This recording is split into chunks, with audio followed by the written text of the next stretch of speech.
What have hospital patients been asked to rate?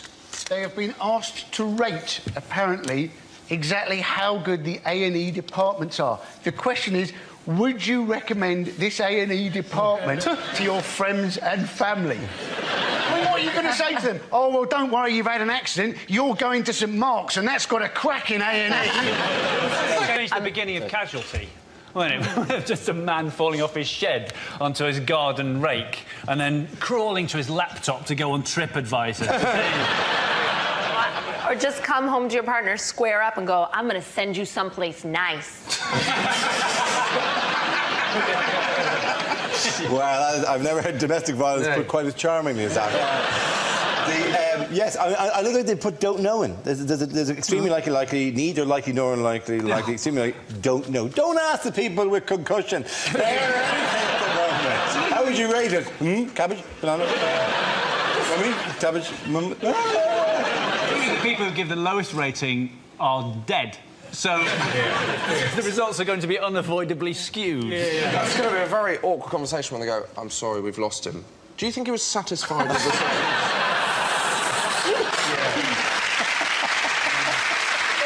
Before he went, did he say whether he enjoyed the food? It's going to be the least accurate survey of all time. Don't ask people questions when they're in pain. And what's your name? Jesus! Another Jesus. We've had another.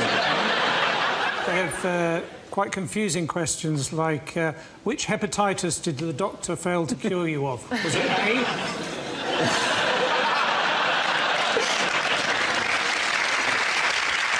Who has received a hero's welcome at the conference? Batman! Yes, the bit where Batman came. No, not Batman. Oh, Boris.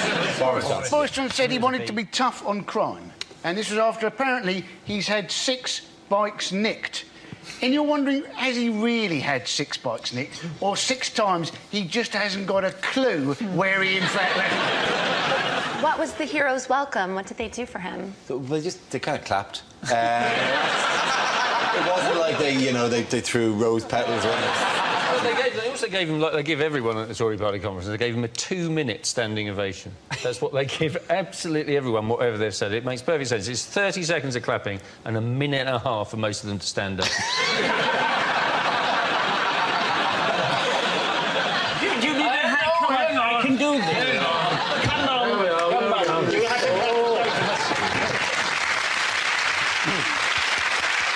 Thank you.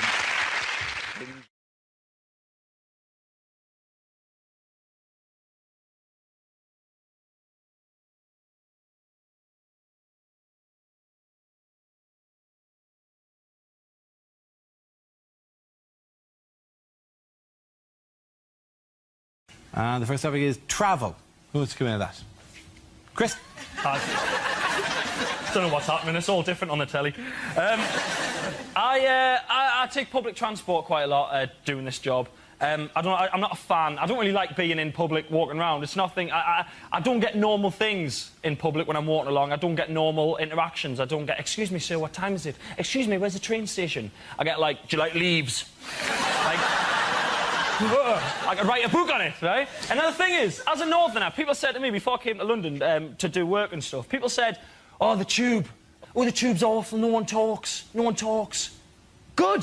That's brilliant. I don't want nutters on public transport telling us what they've had for their breakfast, right? I want to be left alone. You know, the tube, if you've never been on the tube, come to London just to go on the tube. It's an incredible experience. No one, literally, silence. It's amazing. Someone could just burst into flames on the tube, and all you'd get is one man looking up from a Kindle going, prick.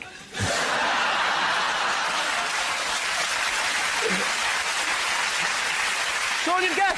Even the person who was in flames would just be quietly going, excuse me, can I just squeeze past? I'm very sorry. I don't mean to cause a fuss, but I'm in zone 8 and my oyster card's melting. I'm very sorry. Come on, Chris, well done.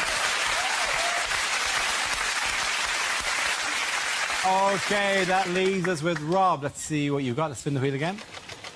And the topic is class. Stuck with it. You're stuck with it. Yeah, I'm working class. If you're not sure, there's a little test you can do to see if you're working class or not. You're normally working class if your television is bigger than your bookcase. That's how it works.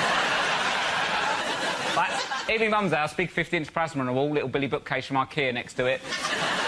DVDs on it normally. That's how it works. The thing is that my girlfriend's very middle class. That's a problem. She used to be upper class, but we're together now.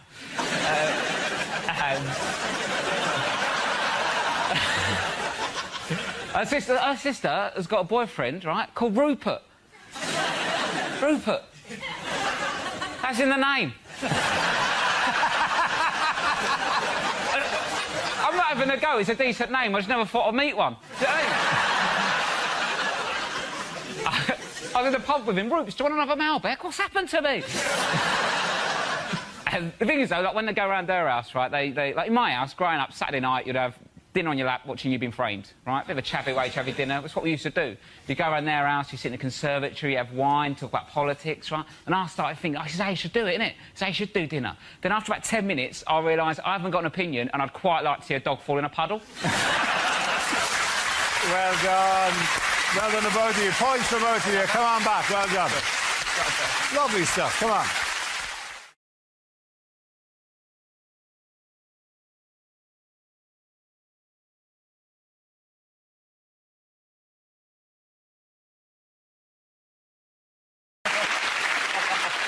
We start with a round called This Is the Answer, What is the Question? On the board are 6 categories. Gina, which category would you like? Entertainment news. OK, entertainment news. The answer is 50 nights. What is the question? Is it how long does it take me to successfully build an IKEA wardrobe?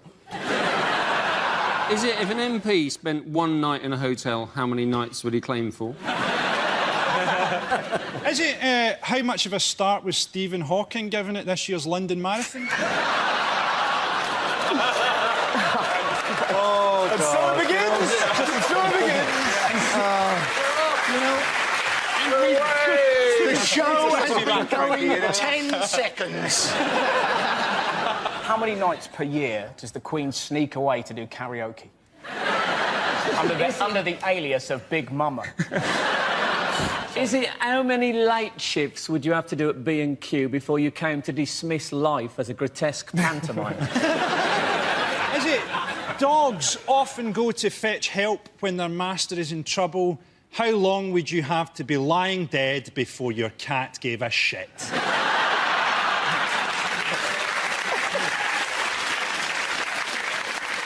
How long has Jackie Smith's husband been sleeping in the conservatory? Is it how long would it take Nick Park to film a Wallace and Gromit porno? Is it... Yeah, I like that. Only working at night. How long did it take Lady Gaga to perfect tucking her penis between her legs?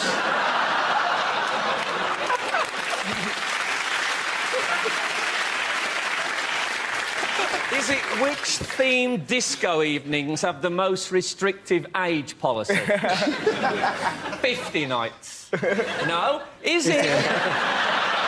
Is it how long before we get the right answer to this one? I think I've got the right answer. No, don't do that. I haven't done a funny one yet. Stick around, right? Is it generally speaking what separates 51 days?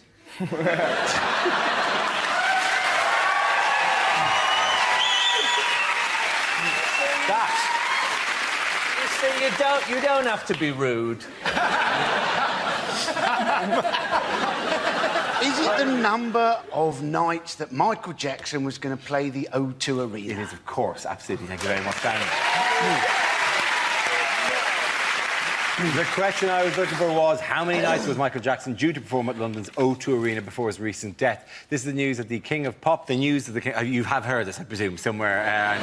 This is the news that the King of Pop, Michael Jackson, is dead. The 50-year-old star died suddenly following a cardiac arrest and was just weeks away from his This Is It tour in London. His death has left millions of fans in mourning.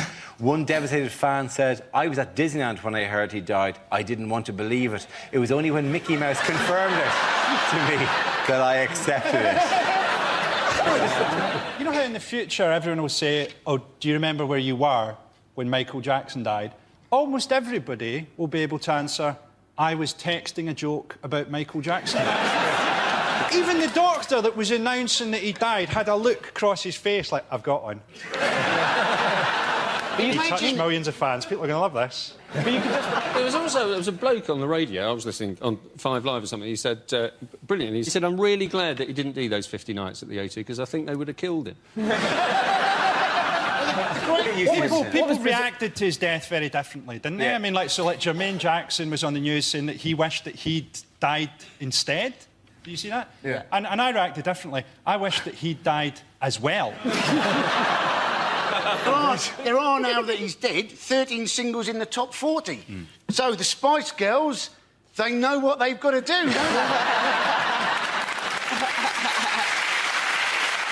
Now we play a round called Don't Stop Till You Get a Laugh. This game involves Frank, Andy, Frankie and Russell, so if you could make your way to the performance area, please. This is where we test our performers' stand-up skills. We spin our news generator, it settles on a topic, and anyone can volunteer jokes about the chosen subject. The winners are the people I judge who produce the funniest stuff, OK? Here we go. Let's spin the wheel. First topic is parenting. Who wants to come in on that? Andy Parsons. Getting quick. You may have seen that there was a woman gave birth recently who was 72 years old. That's not right, is it? You don't want to be a kid struggling to walk to find out your mum's in exactly the same state. But in this country, it's been more, isn't it? The young people who've been giving birth. Alfie Patton, supposedly a dad at 13 years old. And then they were saying, oh, no, he's not the dad, some people. I don't know what's going to happen to Alfie now. Maybe he's going to have to join Fathers for Justice. Hey, he's probably got a superhero costume, hasn't he? Thank you very much, Andy. OK, let's spin the wheel again. Subject is history. Who wants to come in on that? Frank. Let's do it.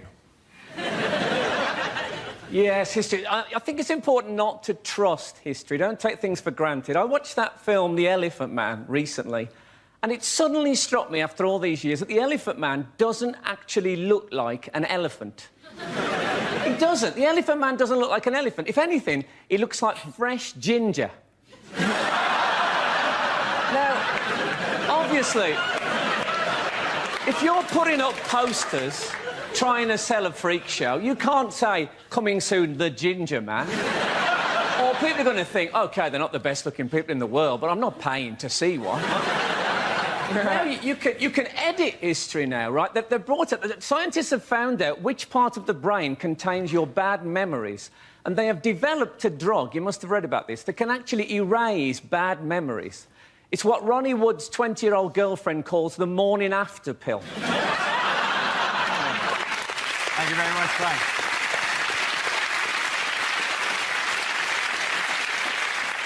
That leaves us with Frankie and Russell. Let's spin the wheel.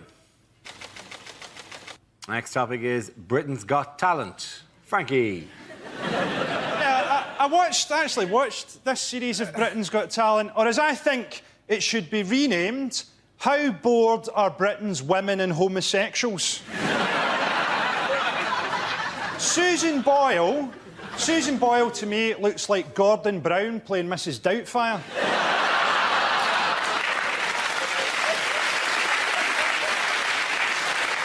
She was on Oprah Winfrey in America, and they subtitled her. And people in West Lothian, where she's from, were absolutely horrified, as many of them can't read. She says that she's never been kissed, and on that evidence alone, Scotland's alcohol problems are not as bad as first thought.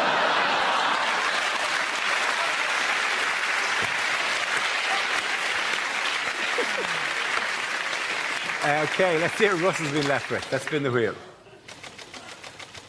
OK, the topic is human behaviour. Some things you can't help doing. Do you find this? Like, if you get a cold can of Diet Coke, it's not enough for you to go, that is freezing. You have to find somebody you love and put it on their face. You can't... You don't do that with any other food. This soup's boiling in your eyes, but... For some reason, you become a fizzy torch. All right, Mum, Fanta, to the knee!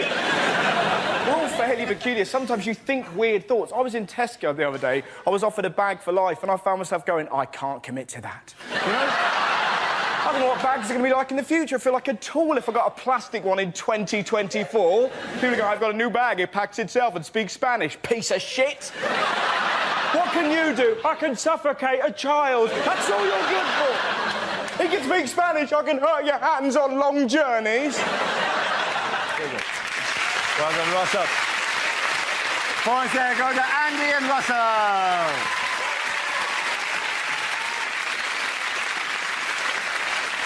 Our next round is called Headliners. Here's a picture of Centre Court at Wimbledon. But what does RBWF stand for? Is it really boring watch football? Regular bunch of white folk. Is it? Russin' bussin' winner Federer. Bussin' winning Federer. What's that then? What is that? Is that like I think that's from Scooby-Doo. as Captain Caveman commentating on... Is it replace balls with fruit? All right, let's move towards the correct answer if we can, really please. both Williams's fellas? Is it simply rich bastards watch final? There's a touch of that, all right, yeah. Excellent. More tennis for the people. For those, is it record-breaking Wimbledon final? It is record-breaking Wimbledon final. Thank you very much. You'll watch this. We excited. Do you know the most amazing thing about the final? Tim Henman commentating on the final. What does he know about it? To be honest, none of us were interested. As soon as Murray got knocked out, we weren't bothered. And it was hilarious how fickle we were. We were like, come on, Andy, do it for Britain. Game, set, match, Roddick. You Scottish bastard! Straight away. Andy Murray, I think, is, like, we've got to admit, he's a brilliant British number one. Yes. We're not taking anything away from him, but let's not forget the British number 2 is actually Adrian Chiles. And the number 3 is just the concept of disappointment. For many years, there wasn't a British number 1. It just started at 2. Did you see the other British guys that got knocked out in the first round? Some of those guys turned up with snooker cues. I mean, you're right, Frankie, because I, in fact, had 2 weeks at the David Lloyd Tennis Centre, and I'm now Britain's number 6. At the end of that round, the points go to Frankie, Hugh and Gina.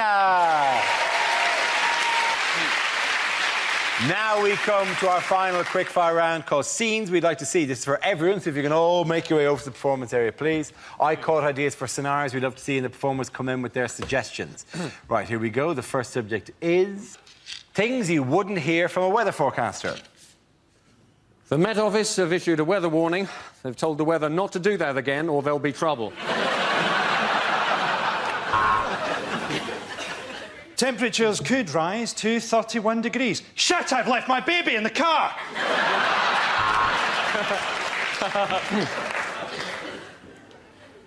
A hurricane tonight will be caused by low pressure and God's hatred of homosexuality. A huge depression over Scotland, and now the weather. And finally, a warning to hay fever sufferers. Don't come sneezing near me or I'll rip your face off. So, here's the summary. Monday shite, Tuesday shite, Wednesday shite, Thursday bollocks.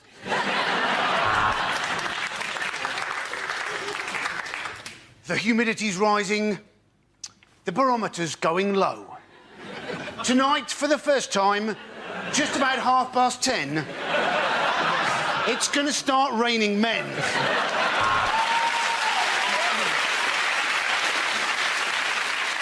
The outlook's bright for the weekend. I've got 3 grams of coke in my pocket and my wife's on holiday.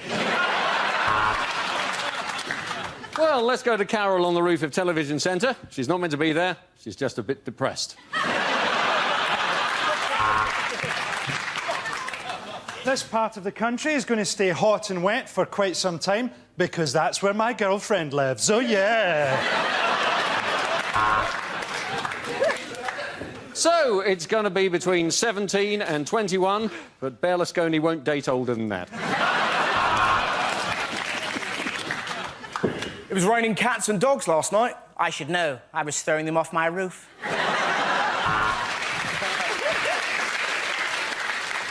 What are you watching me for? Look out the fucking window. It's going to be cloudier tonight. I love those German birds. What do you care what the weather's going to be like? You look shit in all your clothes. The next topic is deleted lines from Star Trek. Kirk to Enterprise. OK, how about if I stand over here?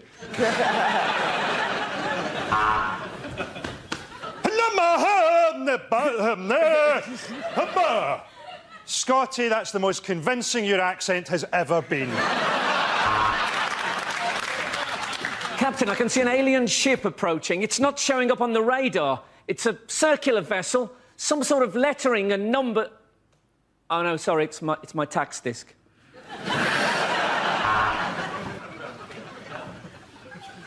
I have no emotion. My mother was a Vulcan. My father was Gordon Brown. All right, which one of you ate my Scotch egg? This is the Federation of Gay Planets. Open your docking bay and prepare to be boarded. Tell you what, Spock, your towel is a lot softer than mine. Captain's log. Just seen some aliens. OMG. WTF. LOL. Smiley face. Who are these terrifying aliens? You can't call them that anymore, Captain. It's Uhuru and Sulu. Welcome to the SS Enterprise, Mr. Eccleston.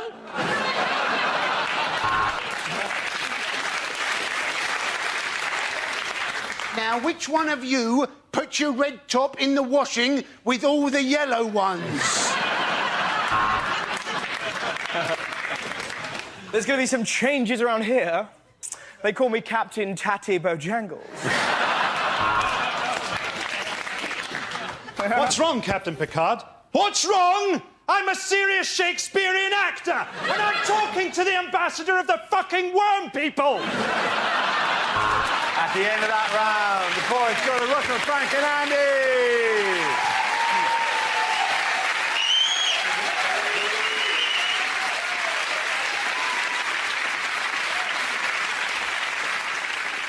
That's the end of the show. This week's winners are Andy Parsons, Frank Skinner and Russell Howard.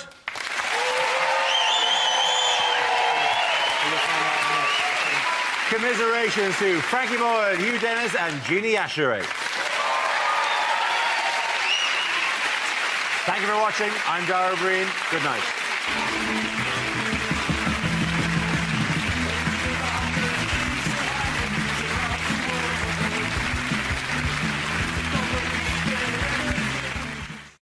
OK, here we go. Let's spin the wheel for the first topic.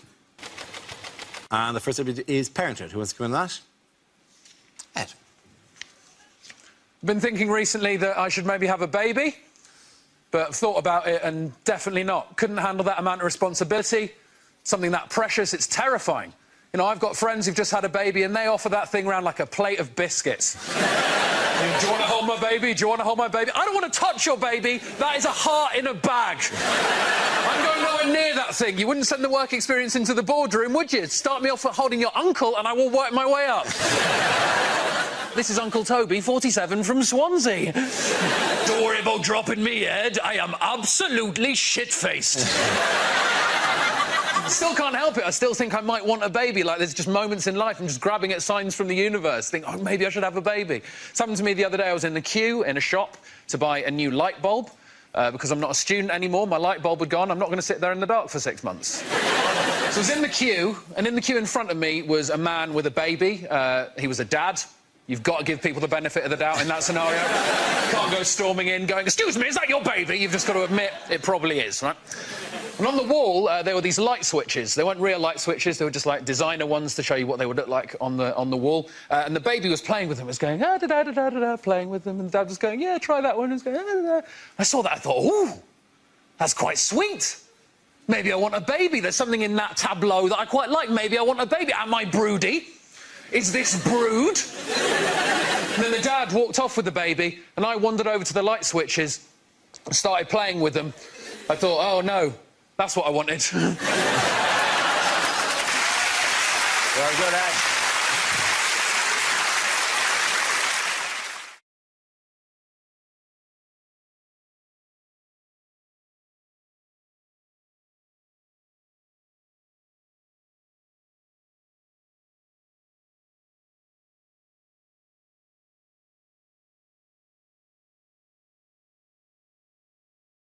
Now we play a round called Mock the 9 o'clock news. This game involves Zoe, Stuart, Andy and Russell, so if you could make your way to the performance area, please. This is where we test our performers' stand-up skills. We spin our news generator, it settles on a topic, and anyone can volunteer jokes about the chosen subject. The winners are the people I judge to produce the funniest stuff. OK, here we go. Let's spin the wheel. The first subject is finance. Can I have a volunteer to talk about that? Andy.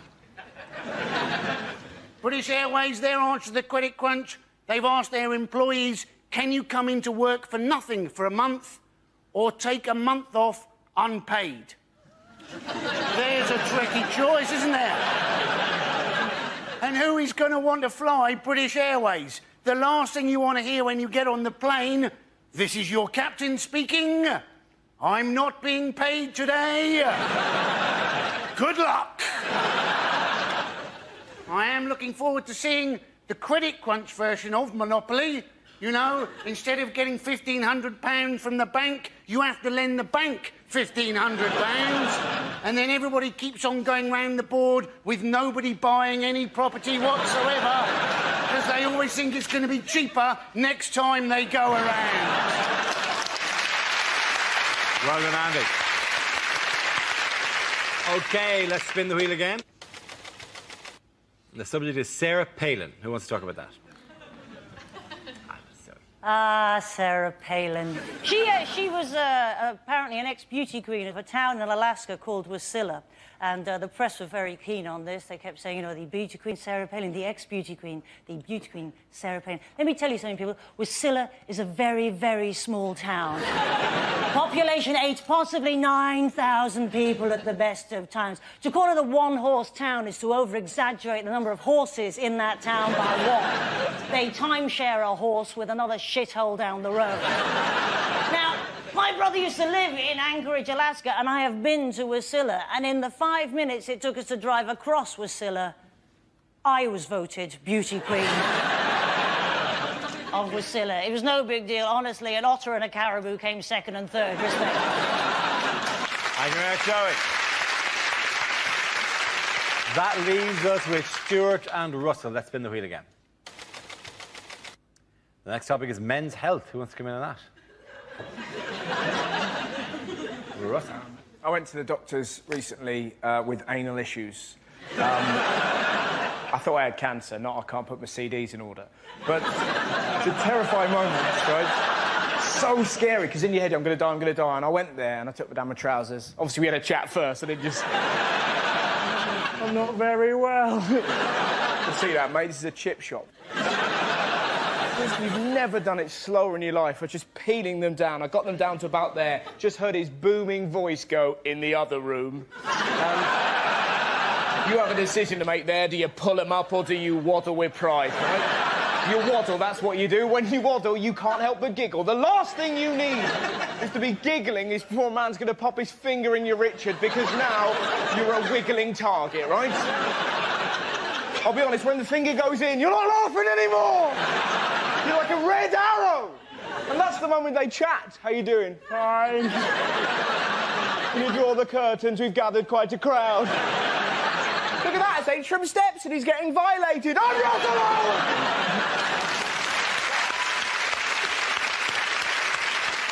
alone! OK, Stuart, let's see what you've been left with. Let's spin the wheel. And the topic is school.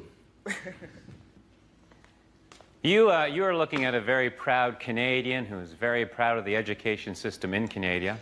No, I was horrible in school. I failed math so many times I can't even count. I preferred French over chemistry because the chemistry teacher and I just didn't have any, rapport. One teacher said I'd be a better student if I spent less time flirting. I immediately jumped off his lap. One teacher used to always say I wasn't very observant, but you know what? That was his or her opinion.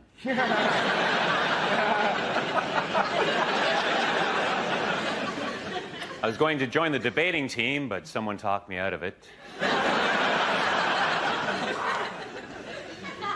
In high school, I was voted most likely to reminisce.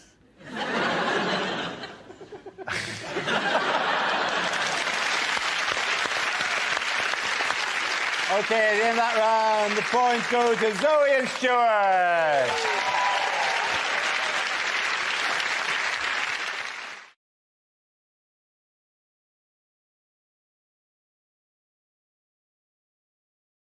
They were holding it in Northern Ireland, weren't they? And I suppose one of the advantages of holding it in Northern Ireland is if they do have any anti-G8 protesters, people in Northern Ireland are just going to laugh at them, aren't they? You know, call that a protest. We'll show you a protest. It's good for the protesters themselves, because I would imagine Northern Ireland is one of the best places to find a cheap second-hand balaclava. I did a tour last year and I was talking about the riots in London, and there was a point where I would go, "Did you see the riots?" to the audience, you know, and Northern Ireland, in Derry, they went, "Riots? My hole." It was like a genuine civic pride in how much better their riots were than the riots. One bloke shouted, "That was a shopping trip." And the reason I brought up always is because there's one thing when it comes to riots, and this may have been like in their mind. There's one thing that they have in Northern Ireland that the rest of the UK don't have when it comes to riots. Do you know what it is? A loyalty card? No. Hello, John. Hello. Yeah, back again. Looting you again. Yeah. A genuine grievance? No, a piece of equipment. It's actually the UK's, but they're all stored in Northern Ireland. It's water cannons. It's water cannons. They could make those friendlier by popping a Barocca in. Hang on, if you put a Barocca into a water cannon... Just get friendly foam. It'd be like a disco. Everyone would love it. So it'll be orange. It might be a bit antagonistic. Yeah. All of the UK's water cannons are stored in Northern Ireland. If you ask that in Northern... Everyone in Northern Ireland knows that. If you ask, hey, why were there no water cannons at the London riots? Everyone in Northern Ireland knows what. But if you ask in, say, Northampton, why were there no water cannons at the London riots? The genuine first answer was hosepipe ban. As if they didn't use it in case middle-class people pretended to riot to get their... Oh, come on, I'm rioting! Yeah. I'm rioting near the begonias. I'm rioting here.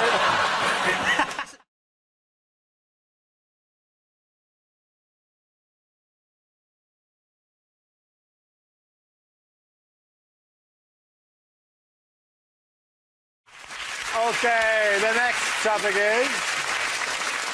commercials that never made it to air. I wipe my arse with Colgate.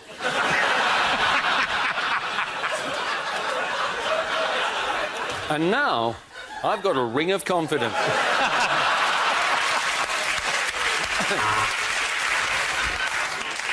If it tastes like butter and spreads straight from the fridge, you've probably had a power cut.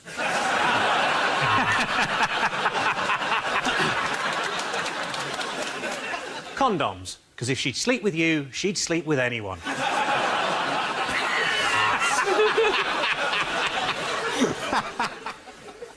Ryanair. Because I'm worth shit.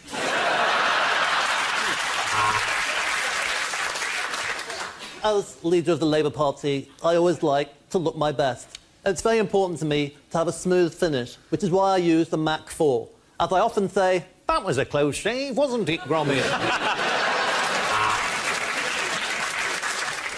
Frosties, they're all right. New BG from Garnier. Exfoliates, hydrates, epilates, urinates. Probably not that last one. Unlimited minutes, unlimited text, unlimited music downloads. Yes, it's our new twat on a train tariff.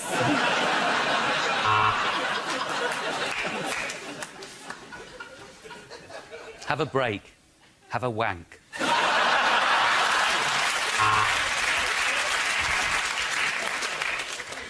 Maybe she's born with it. In which case, I probably shouldn't take the piss.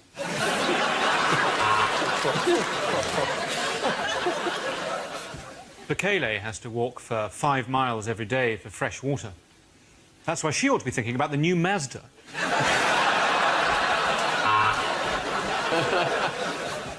Coco Chanel. Says bloody horrible. I'm sticking to Horlicks.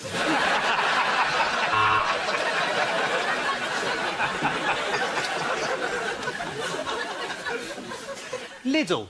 Because life didn't work out as you planned.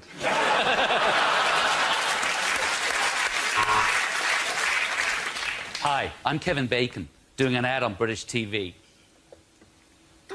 happened? Have you got that bloated, uncomfortable feeling in your stomach? Then try going for a shit.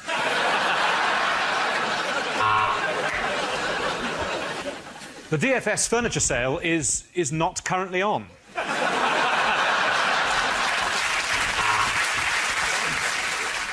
This Christmas, get Mocked a Week on DVD, featuring all the regulars: Dara O'Brien, and Andy Parsons, Will, Milton Jones, and of course, don't forget Mickey Flanagan, East End of London, and of course, very, very good, Chris Allison. Everyone, the portrait of Alistair, Hugh, and Gary.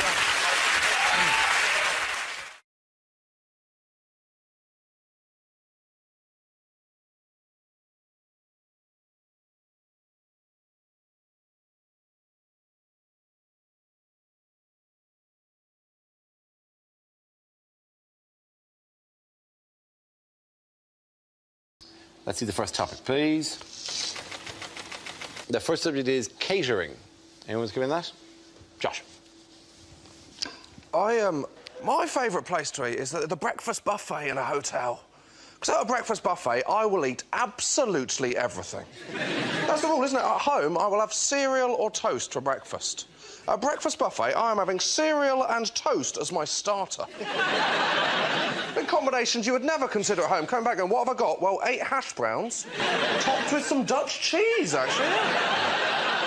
I have 4 pain au chocolat, 6 croissants, some segments of a fruit I've never heard of, and 12 of the smallest orange juices you have ever seen in your life. I eat so much at breakfast buffet, I'm so tired, I have to go back to bed. And then sleep through to my next breakfast buffet. Remixing the cereals, going crunchy nut cornflakes with shreddies. Who do I think I am, Heston Blumenthal?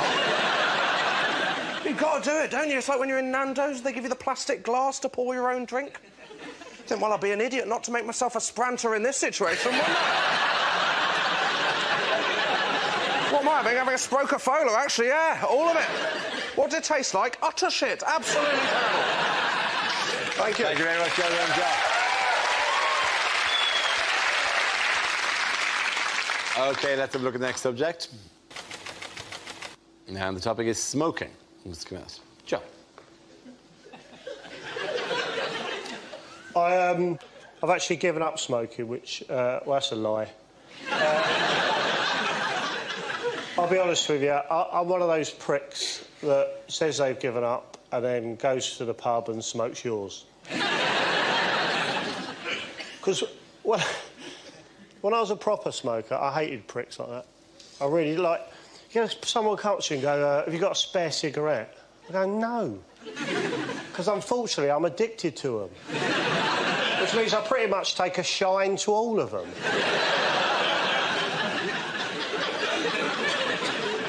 Have you got a spare cigarette? Yeah, I do, weirdly, because I'm a 19-a-day man myself. Hence the way, you knobhead. When I was, like... Warnings, they do nothing for me. Like, you know, the warnings, they're quite drastic things. They're like smoking kills. So? I've got a horrible picture and still people don't give up. And I thought, bloody hell. So I've come up with a couple of ideas, right, to get people to give up smoking. They're just ideas, right? You could either put a warning on cigarette packets that says something like, one of these fags has been up a dog's arse.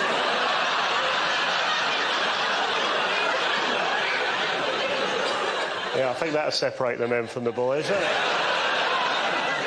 Or simply make cigarettes cock-shaped. Well done, Joe. Thank you very much.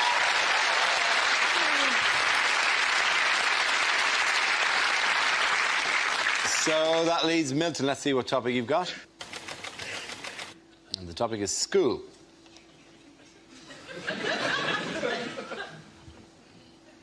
That last bloke was a bit weird, wasn't he?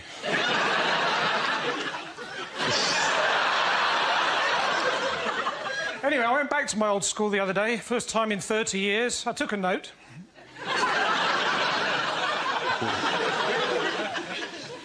Teacher said, so, Jones, what have you done with your life? I said, oh, I'm just Britain's top Ofsted inspector. They were a lot nicer to me after that. I was there for the funeral of my old science teacher. They asked me to say a few words, so I did. Method. We put the coffin in the crematorium.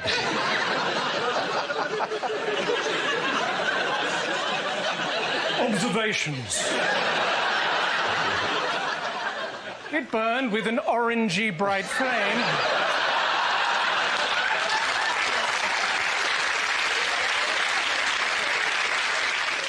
Conclusion. No more homework. Well done. Point out to the Mr. Jones. Very good. Sit back. Very good.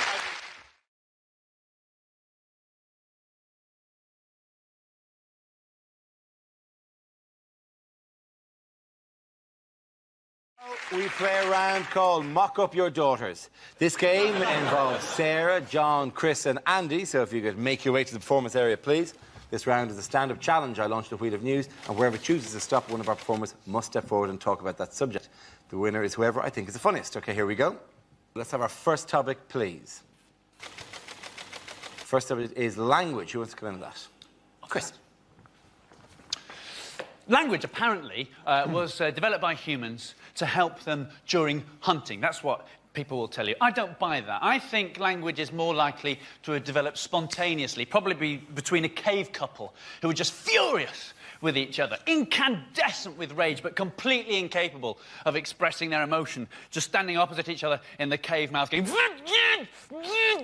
until something had to give. And one of them finally snapped and went, "You prick!" Oh, it's all coming out now, isn't it? Never clean this cave up. This place is a tip. Well, why didn't you say something before? Well, I couldn't, could I? You're a pig, you are. My mother warned me about you. Oh, really? How? Bantu, the Bantu languages of the southern African peoples, they speak with a system of clicks and tuts, this kind of using the throat and the tongue and the... constantly surrounded by horses they've no need of. It's a nightmare for them. Bantu for go away horses. They're screwed, really, isn't it? Thank you very much, Chris. OK, let's spin the wheel again. The subject is home life. Who wants to come in? Sarah. My home life involves no children. I don't really like children. And if you ask, most of my female friends don't have kids. If you ask any woman who doesn't have kids what would worry them about having kids, the answer would always be childbirth. So from what I understand of childbirth, it changes you downstairs, doesn't it? It changes you downstairs. I quite like my downstairs the way it is, thanks very much. Certainly don't want an extension. But it's bound to change, though, isn't it? Because you're forcing a person out. That's what you're doing. You're forcing a person out. I've never forced a person out. I forced a couple in. But I was in a shop recently, and this little boy came running over to me, put his hand in mine and shouted, "Mammy!" And I thought, oh, sometimes forget me keys, but I think I'd remember that. And then his dad came over, and I thought, I wonder if this is the best chat-up line ever, and his dad's going to go, "No, no, that's not your mammy. Remember, your mammy left us because my willy's too big."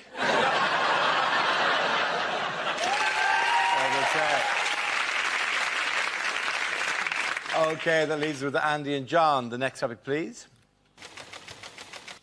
My topic is politics. Who wants to come in on that? Andy Parsons. So, we've had the Lib Dems announce their immigration plan. What they like to do is they like to put immigrants into places in Britain which don't, at the moment, have many immigrants. Quite what those parts of Britain will feel about that policy. I grew up for quite a long time in Cornwall, and there they regarded anybody who came from Devon as an immigrant. We had one bloke on our street who was known as the Traveller because he'd once been by train up to London. And we have a new president for Europe, a man by the name of Herman Van Rompuy. Now, the Sun can't wait to get a headline going on this one. Rumpy Pumpy, Rumpy Numpty, Humpty Rumpy. They'll go for gold if he gets involved in an affair with a one-legged ugly dwarf. Rumpy Pumpy from Rumpy Numpty with Frumpy Stumpy Grumpy.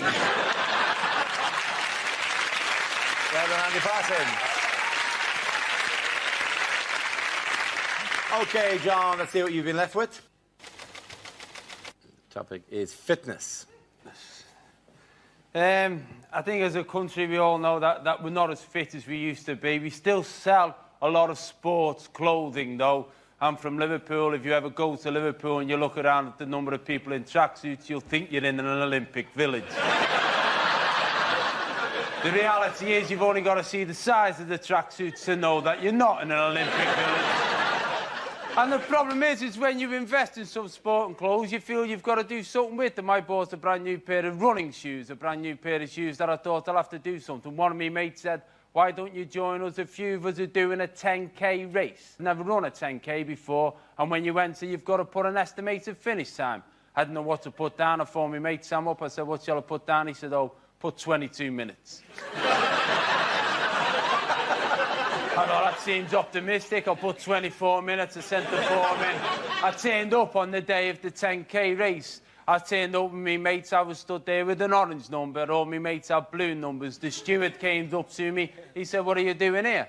I said, well, I was thinking of running the race. He said, no, what are you doing back here with all the blue numbers? I said, why? He said, well, you're an orange number. I said, so what? He said, well, if you're an orange number, that means you're an elite athlete. He took me to the front. It was me and 3 Kenyans. Good man, John. OK, in that round, the points go to Chris and Sarah.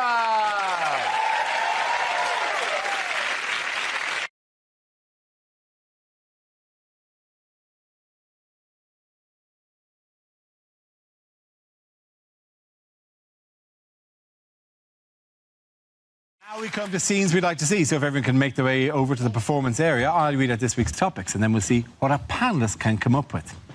OK, here we go. The first subject is unlikely lines from a children's book. Mr. Stubborn wouldn't leave. He was the elected leader of the Labour Party. I'll huff and I'll puff and I'll blow you, Keith Vaz.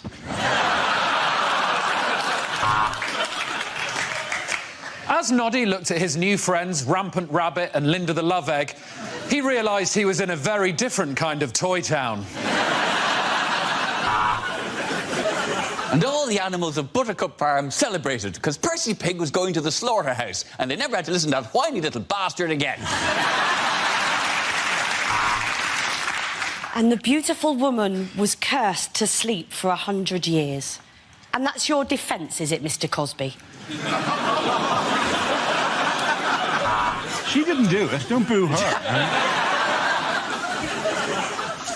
I'm Paddington Bear from Peru, said Paddington. And if you show me where the toilet is, I'll poo out this condom of cocaine.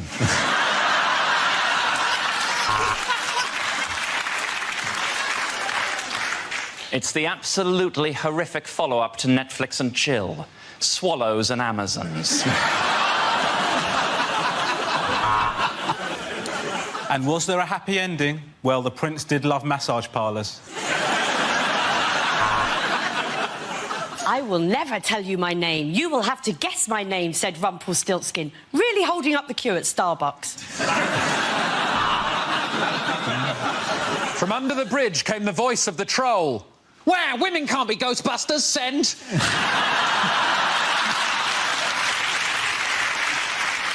Every day, Jack and Jill have to walk up a hill to fetch just one pail of water. But for just £5 a month... Oh, it wasn't a giant peach after all, thought James, as he watched the big friendly giant put on his swimming trunks.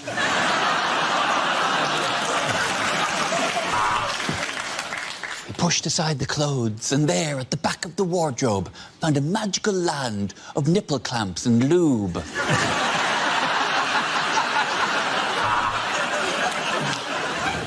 There's an Indian in the cupboard. I think he's hiding from UKIP. Oh, well, come on, Tom. I've been in this cupboard for bloody ages. OK, the next topic is things you wouldn't hear on a quiz show. You've already used your 50-50 to narrow down the options to A, in, or B, out. Mr. Cameron, are you sure you want to ask the audience?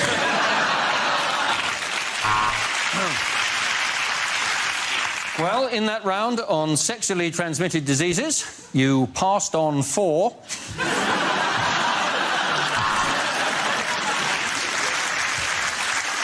We asked you for things that start with an E. You said, a great night out with the lads. Welcome to Britain's only quiz about birds of prey. Fingers on buzzards, please.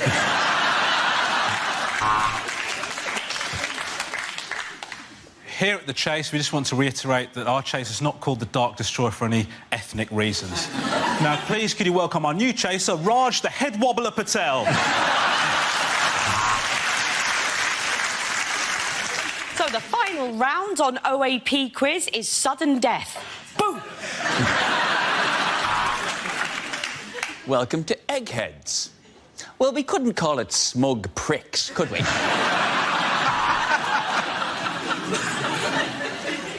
Welcome to Tipping Point, for people who are too thick to follow the chase. Name, Keith Vaz. I mean, Jim. Occupation, MP. I mean, washing machine salesman.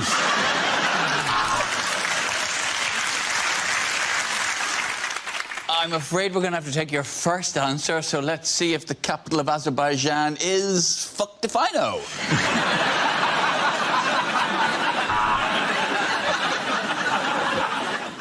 Is that your final answer?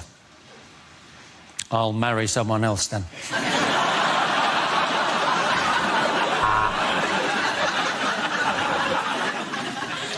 Well, at the end of this week's episode of University Challenge, the scores are Durham 170, Exeter 145. But, of course, the real winner is Ivo's dad, Hugh at home, who got 2 questions right and is going to bang on about it for the rest of the bloody week.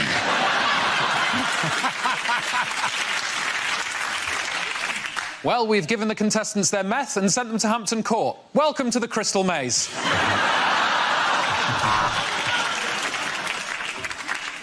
My chosen specialised subject, your wife. Yeah, you heard me.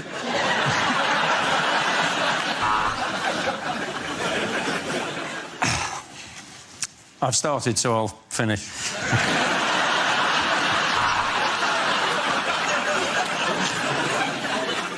Well, that was the banker, and he says he thinks you're going to accept this deal because in his box is your wife. Well, today it's Kelly Brook and Joey Essex versus Stevens, Hawking and Fry. This is fucking pointless. At the end of that round, the points go to Rubbish, Ed and Ivo.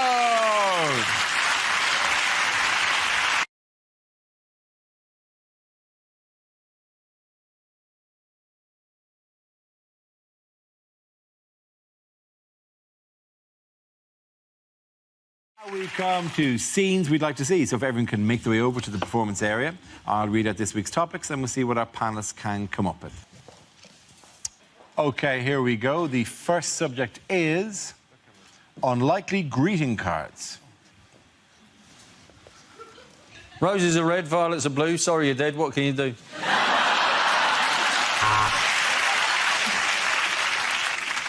Sorry you're leaving. And sorry to break it to you in such a cowardly fashion.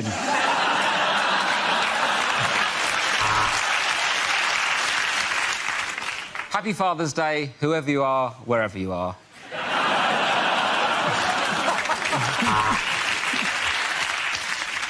Roses are red, violets are red, the greenhouse is red. I think I'm bleeding to death.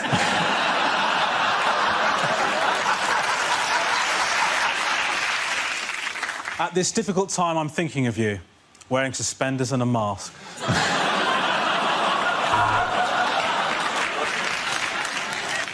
I saw this and thought of you. Blank inside.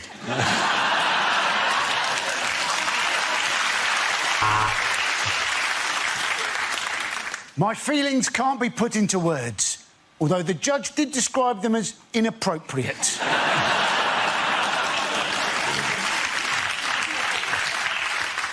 That was a scrape. Congratulations on your circumcision.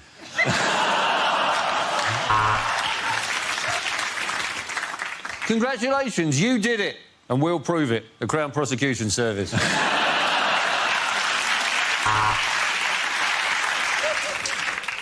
It's a girl, not a woman, which is why you're going to prison.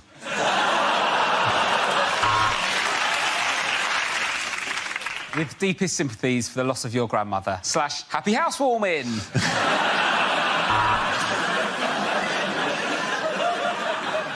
You've passed. Away.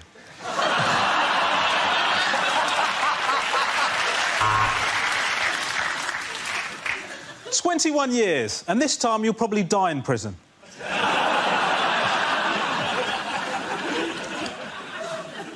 To our darling son, on your 21st birthday, now get the fuck out of our house.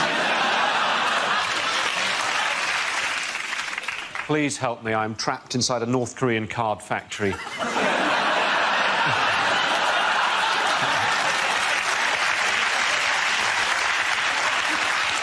Also, Iron Man says happy 4th birthday.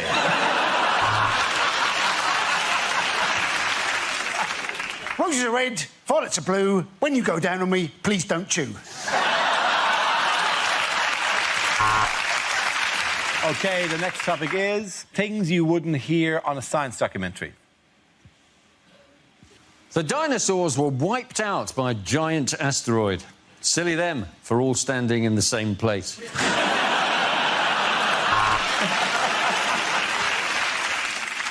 Does it burn anything other than Bunsen?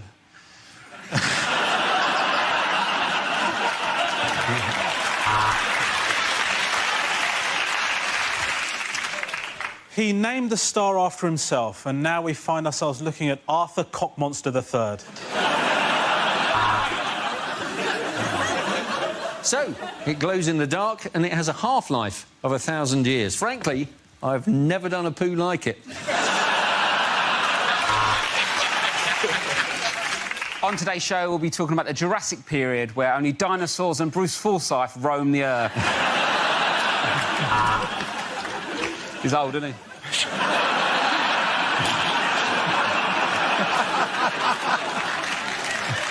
For Sarah Palin, it's conclusive proof that man and dinosaur existed together. For everybody else, the Flintstones is just a cartoon. Next, biology. Why is that gorilla so sexy? Let the proton see the electron.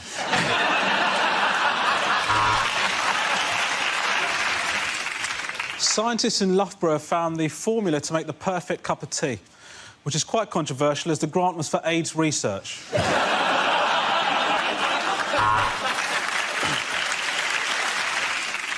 You've been watching me, Richard Dawkins. Good night and God bless. See, and the problem with cocaine is it's well Moorish.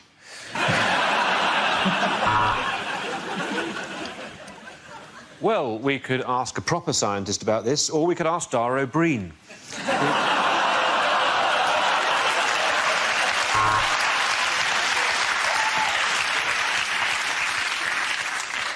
Hello, my name's Dara O'Brien. And to try and bring science to the masses, I'm going to appear in a programme with Stephen Hawking wearing a ridiculous hat.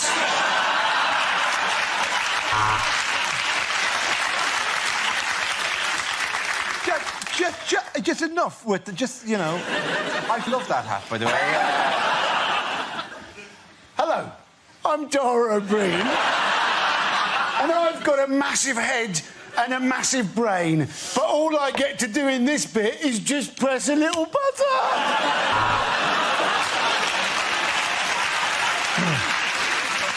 Mr. O'Brien, I award you a PhD. Phenomenal head, Dara.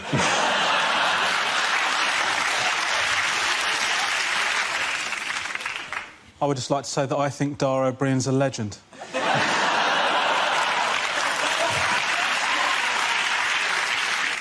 I work with Dara O'Brien. And today, my experiment is to turn this joke into a P45. Okay, well done, Dinner Land. Points got a rubbish. You and Miles.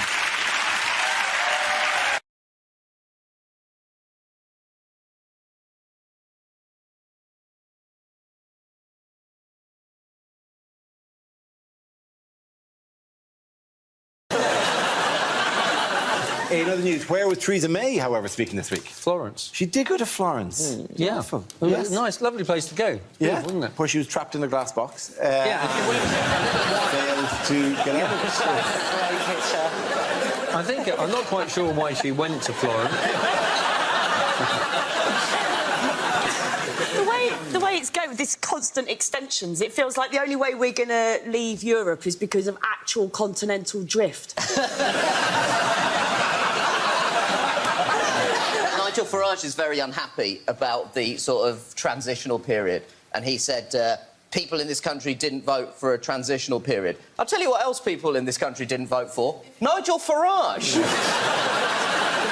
The government also, I mean, this is fair, they want us to be more positive about Brexit. Yes, don't they do. So I'm Yes, happy they to say I'm positive it's a massive risk and no one knows what they're doing. I wish they'd admit they don't know what they're doing. That would be so admirable to just go, but it's really hard.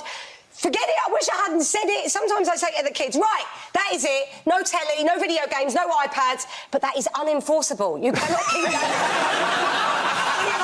Do we like Google porn, have Haribo? I don't care. Everything in the screen. Everything in the screen. Okay, good. Google porn, have Haribo. You've just described Friday night. This is Tang Fastrick. What has happened since the speech? Oh, it's all gone tremendously positively. It has, yeah. Boris has claimed credit for it. Boris has claimed credit for it, Which yes. is a bit weird, because it went down badly, so it's a bit like demanding praise for a fart in a lift. Boris is just there being like, I smelt it, I dealt it, I did the crime, I've done the rhyme. Boris claiming credit was like claiming responsibility for a fart lift while not being in the lift when the door opened. I did that. Boris isn't really sort of in charge of Brexit, and now it looks like we're going to be staying in Europe for longer, and no one really knows sort of what's happening. And so it's not really Brexit anymore, but it's still got the name Brexit, and it hasn't really got the original cast in it either. So Brexit's now sort of become Fast and Furious Tokyo Drift. I can't wait for The Rock to get involved in Brexit. So excited for Dwayne The Rock Johnson to get involved in Brexit. If The Rock got involved in Brexit, I would apologise to all the Leave voters so quick. Right, this was a great idea. I love you all.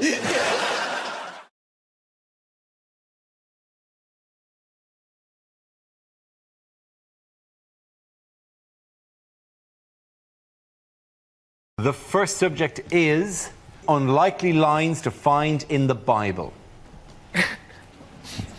He's not the Messiah, he's a very naughty boy. And God said, let there be light. Sponsored by Power Jam.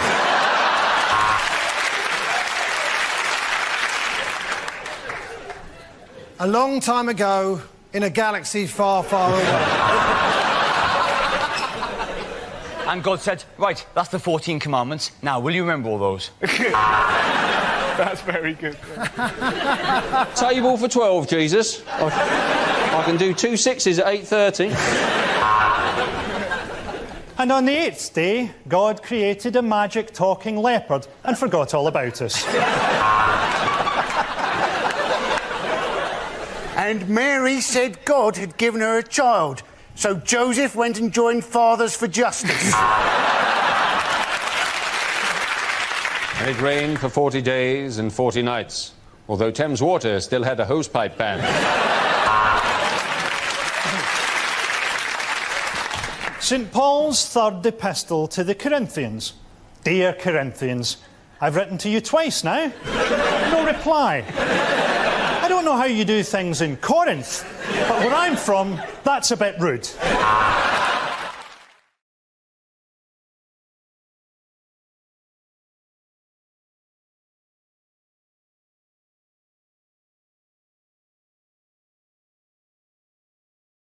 This round is a stand-up challenge. I launch the wheel of news, and wherever it chooses to stop, one of our performers must step forward and talk about that subject. The winner is whoever I think is the funniest. OK, here we go.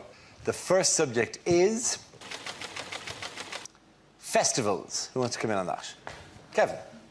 Festivals. Nice picture there. That's actually me on your left. So, I was at a Christian rock festival. I never really meant to be there. I was just passing through this Christian rock festival and there was a stall set up that said a free toastie for all of God's children. So I thought, shame on. I said, how's it going, mate? Can I have a toastie? And the guy said, are you a Christian? And I thought, well, if I'm not a Christian, am I not getting a toastie? That's not very Christian.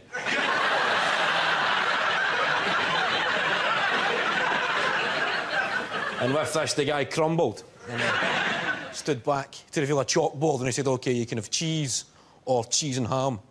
And I thought, just cheese, mate, because I'm a Jew.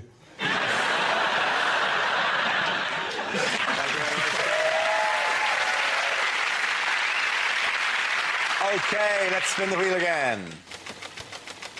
The subject is family. Who wants to come in on that? Russell. So, it wasn't easy growing up trying to be a little liberal kid in the most right-wing family in the whole of my town. My dad was the most right-wing person I knew, but always quick to point out, I'm not racist, but... That was the danger word, yeah? I'm not racist, but... Or the latest remix, which is even more innocuous and dangerous. All I want to do is have a sensible discussion about immigration, yeah? Isn't it? All right, no one with that face wants a sensible discussion about anything. I just want to have a sensible little chat in the back of that transit van over there, yeah? Me and my brothers, the rest of your family, Mr. Woolham, whatever your bloody name is, mate, yeah? Get in the van, right? My dad even managed to be prejudiced about my first car decision. How do you even achieve that? By British or German. Do not bring Crappanese onto my driveway, boy. Not only that, but I chose a hybrid car. Part electric, part petrol, papa, right? Another question mark hanging over my sexuality. It's the noise of it when it drove off. Thanks for Sunday lunch. Bye, Daddy. Thank you. Well done. Good mark. OK, that leaves us with Milton. Let's see what you've been left with. Let's spin the wheel. And the topic is jobs.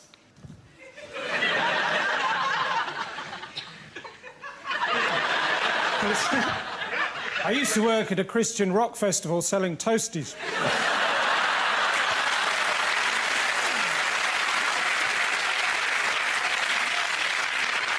The best day was when I sold this Jewish bloke some yellow ham.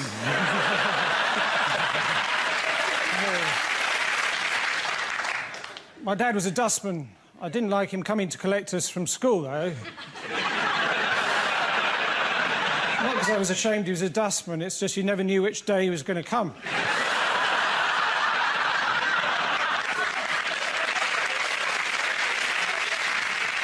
The rest of my family were police marksmen.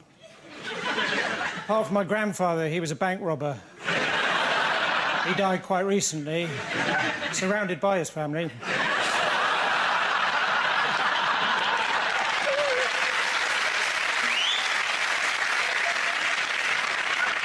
My uncle, he's a police frogman. No, sorry, he's a French policeman. I used to work in a supermarket. It was my job to hand out samples of things for people to taste. But I was asked to leave after the little cups of bleach incident.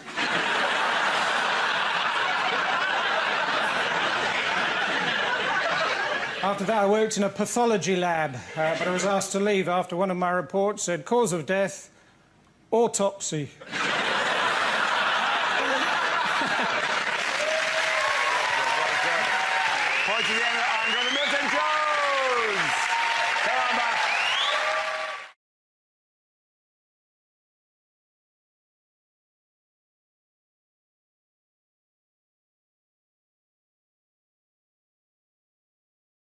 OK, you ready? Yes. Would you do it? Are you going to... Yeah, I'm not going to do it like that, no. Yeah, OK. It's all right. Just got a bit more coffee. No, leave it there. OK. Did you enjoy the Olympic Games? I did. OK, we need you to walk in again because apparently Alan, Andy and Andy, you're walking in with shit. Yeah. Who are these two and why are they in the news this week? Who are these two? You're right, it is quite beginner, that. Sorry, I'll do it again. Who are these two? Who are these two? I don't know, Dara. They look like nice men. Who are they? Like me head. Oh, they got round my hat.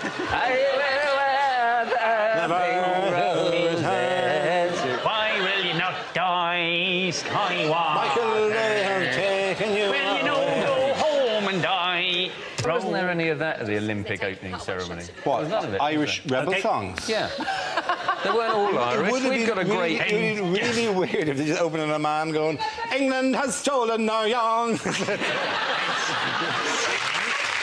Our next round is called Newsreel. We play in a reel. Could you shut the fuck up? Was that for me? No, it wasn't. It was the end of his. Oh, right, sorry. We'll let you get to the fucking mic and then put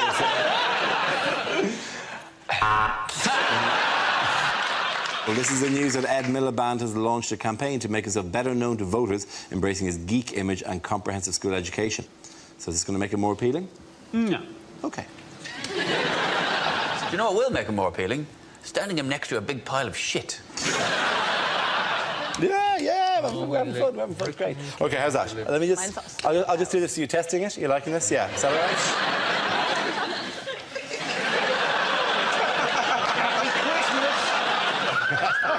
Oh, yeah. Too hot for TV. Yeah. How's that? Happy Christmas. Happy Christmas. This is the DVD your uncle bought you. Yeah.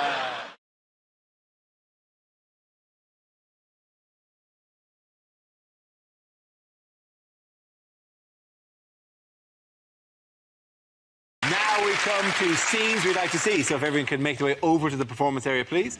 I'll read out this week's topics and then we'll see what our panellists can come up with. OK, here we go. The first subject is unlikely things to hear at Euro 2012. And there we see in the stands John Terry's wife. And with his arm around her, Rio Ferdinand.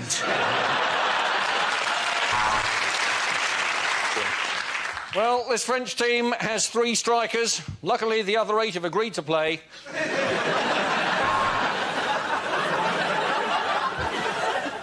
Tonight's game is in the incredible city of Kiev. The outskirts are sort of crispy crumbly.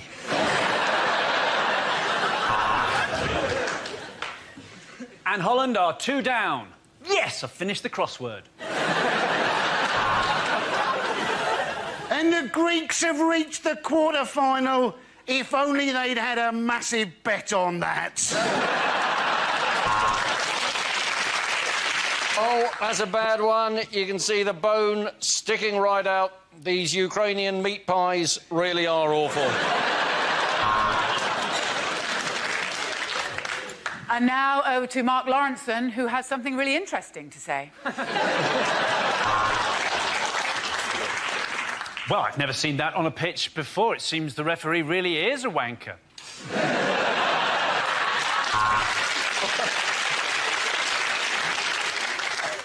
No, mate. This is row 6. Euro 2012.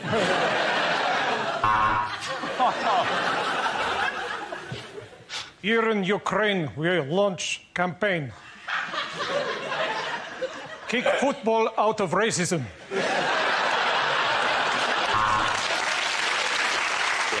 And that is some incredible dribbling there from the Irish supporters.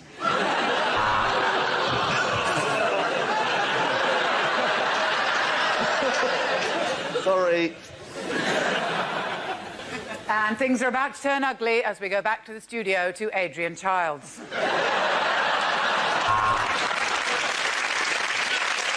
And it's Germany against Greece, the ultimate dilemma for the British royal family. And that is quite simply some wonderful defending there from John Terry's legal team. Well, the Russians and Ukrainians are going to settle this with a shootout. No penalties, just a shootout. So, Germany are camped in the Polish half. Not for the first time.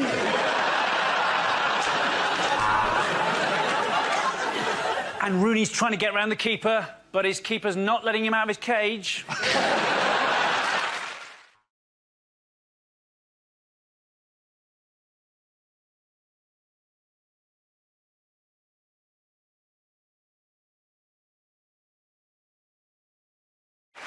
The next round is called Between the Lines. Rory and Hugh, can you make your way to our Mock the Week press pit?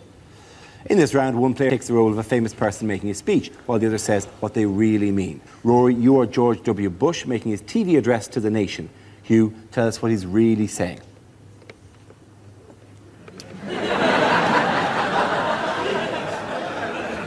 My fellow Americans, People of Florida.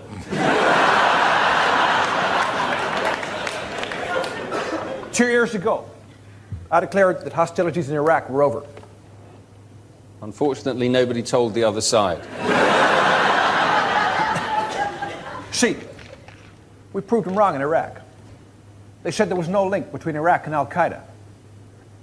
There is now.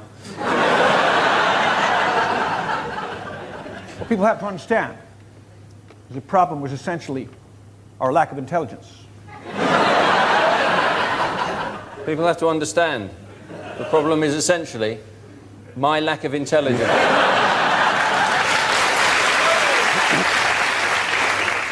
See, problem is people keep putting words in my mouth.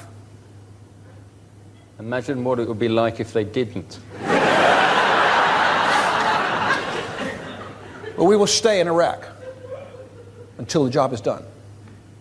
We will stay in Iraq until the oil is finished. Very good. Both of you, congratulations. Rory and Hugh. Points for everyone. Sit down.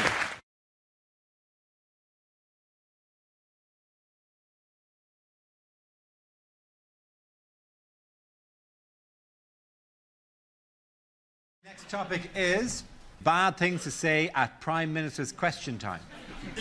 Prime Minister, could you look interested while I bring up some boring shit about my constituency?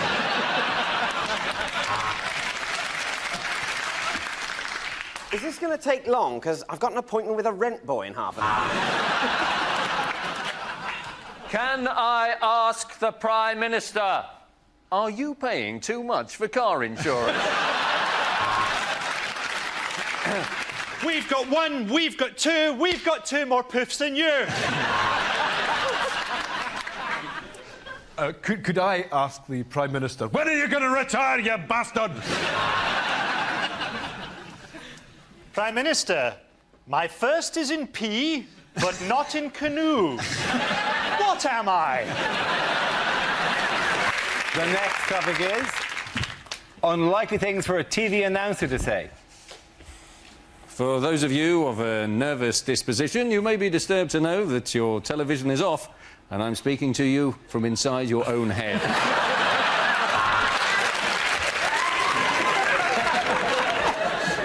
You're watching ITV1. Why are you doing that? I've got the listings in front of me, and we've got nothing. Nothing. Well, that's it. Don't forget that BBC 24 goes through the night, as do I.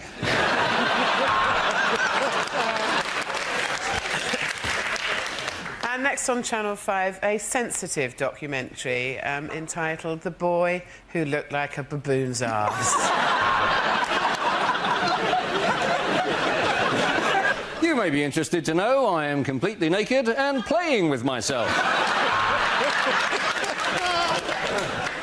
We interrupt tonight's showing of The Sixth Sense with some breaking news. Bruce Willis is a ghost.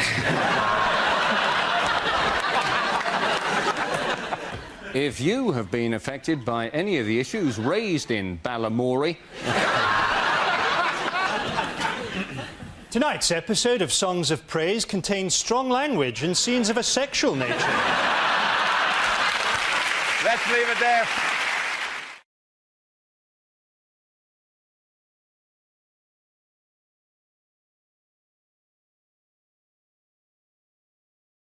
OK, our next topic is what the voices in Tony Blair's head are saying. You will obey! You will obey!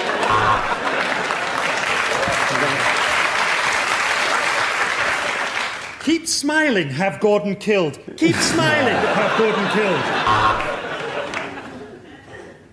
Cherie, will you shut the up?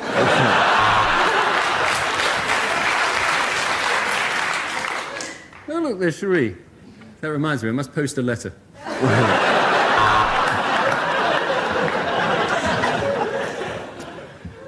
I like big butts and I cannot laugh. I wonder what John Prescott looks like in hot pants. Mustn't get a stiffy.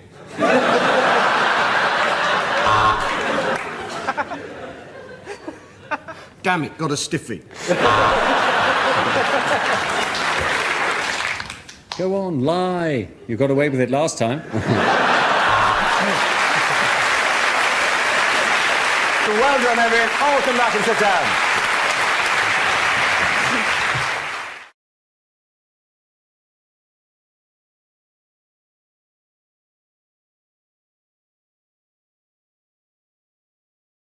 They put UKIP all in a line. I can show you what UKIP all in the line. UKIP. If you put up a banner, like, for example, after you've just been lost a by-election, it doesn't read as UKIP. It very clearly reads as Pookie.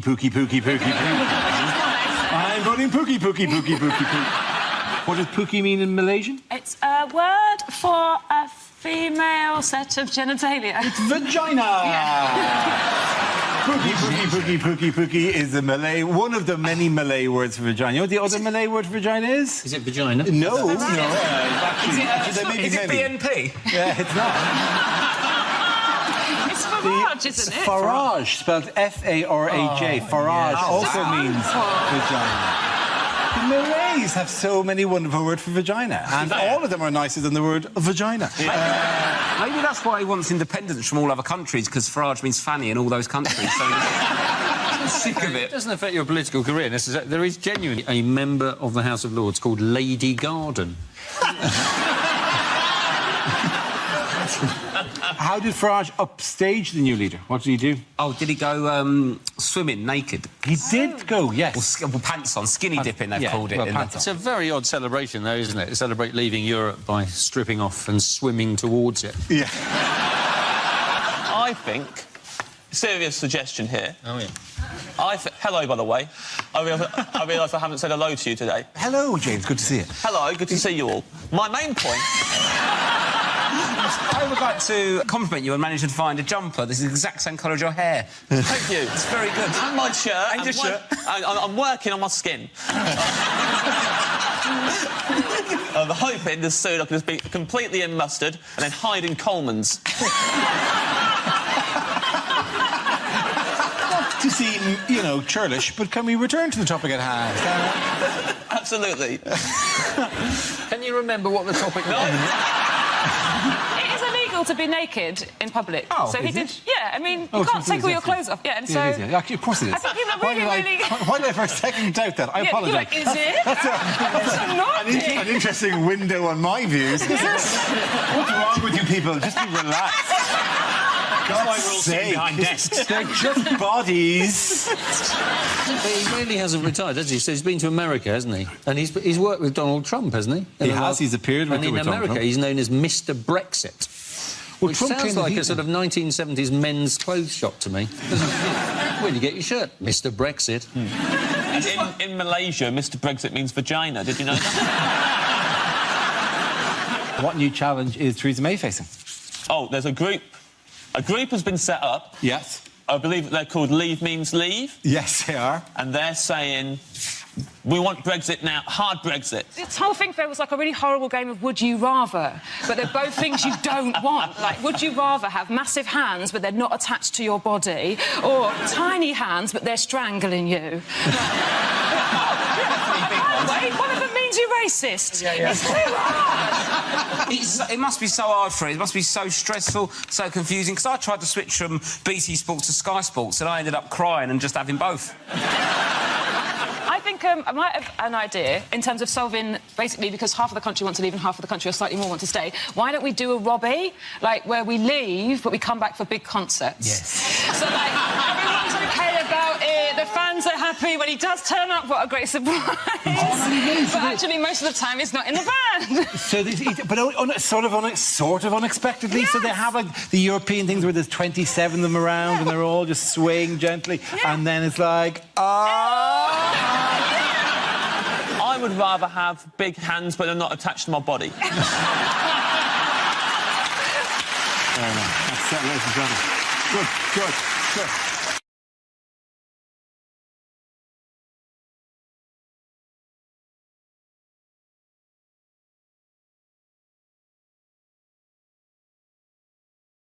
It's Christmas time, and we hope you're all enjoying the season at home as much as we are here in October. But now, in the past, people have said we don't try harder to be festive on this show, so this year we're going an extra mile. We decided to buy each other Christmas presents, so let's see what everyone got. For Chris, I'm just going to go to you first. OK. Well, my first present is for Hugh. I've bought everybody a bit of headgear.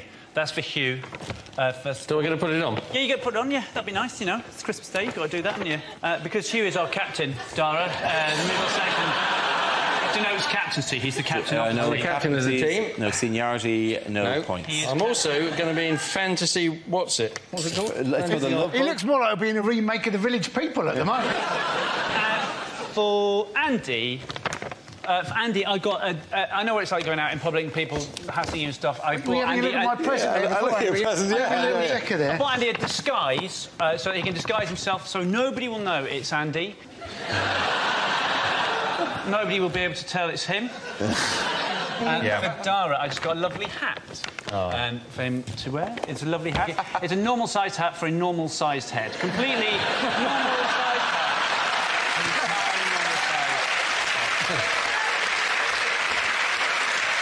I've got a present for you that hasn't been wrapped. That's all right. I'm really sorry. It is socks. I know that's boring, but they're not ordinary socks. They're DVT socks. Because I'm very worried about how little you move around, and I don't want you... Normally, you'd have to worry about it on a long... Yeah, it'd be on a long-haul flight you'd have to worry about it, but... Yeah, I haven't seen you walk for... Well, since 2005, so... I've also got a present for Chris here. Because, well, it's really a present for us more than anything. It's, put this on, right? It's just a game, really. You put that on. You just put that on, OK? And then for the long periods... You so look like John McEnroe at a You do. And for the long periods of the show when Dara doesn't bother to look at us or talk to us, we can just play. Where did that go?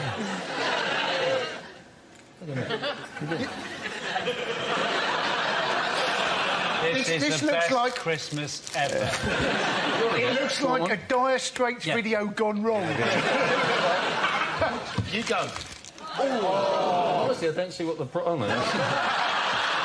Gosh, this is just like my school days, only now I'm wearing a hat. No.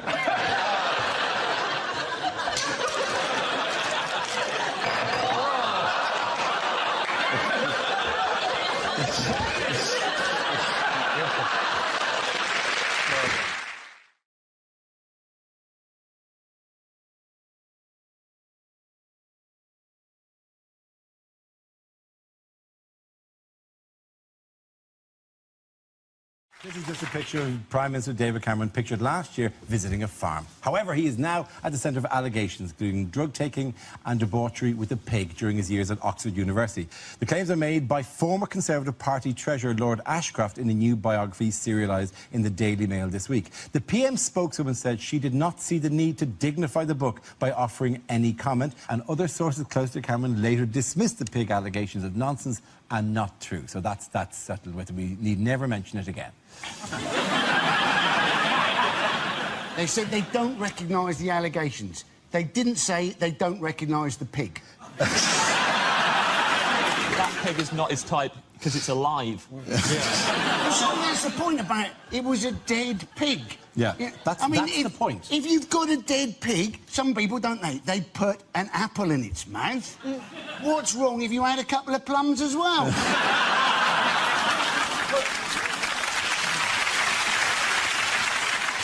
Of course, it was the head of a dead pig in this story. Of course it was. Of course. Anything else would be bizarre. Yeah, and it's an etiquette minefield at these posh do's, isn't it? Because you never know, when do you use the little knife? Is that my side plate? Is that the correct glass for white wine? Is now an appropriate time to place my cock in a pig's head? It's just... it's an etiquette minefield. I just tend to dip it in everything once, just on the off chance and get it right. Just been around the table. It was actually when this story broke, wasn't it? He was meeting the Danish PM. It's the most beautiful. It is so incredible. What is Denmark famous for? I mean, we called him the Danish PM, but presumably there's every chance Cameron just calls him an escort agency boss. People have done things in college, and I think in some ways you've got to have that amount of sympathy, because we've all, you know, possibly done things in college that shouldn't be investigated. Maybe not a university here, maybe one in another country. But let's not look into things... Let's not investigate stuff that may have happened back in the mists of time, you know. So people died. It was a terrible night. But you know, we've all moved on, haven't we? Haven't we? Yeah, good. There is apparently photographic evidence of the event, which made me wonder, terrible, was the pig wearing a GoPro? That photo was before digital cameras. Who took that film to Snappy Snaps? Imagine it. Yeah, there's one photo on there, the one with the pig. Can I get that on a mouse mat as well? Do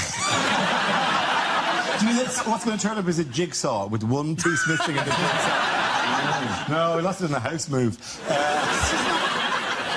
How did this incredible, life-affirming story emerge? Well, it's revenge, isn't it? It's this guy, Lord Ashcroft. He was treasurer of the Tory party. He worked for the Tory party for 10 years, and he was promised a job in the cabinet, and then when David Cameron got into power, he offered him a junior whip's job in the Foreign Office. And he went bananas. Absolutely bananas. And he's done all this. He acts like it's not, but it is. It's a classic example of revenge being a dish that's best served cold, like prosciutto.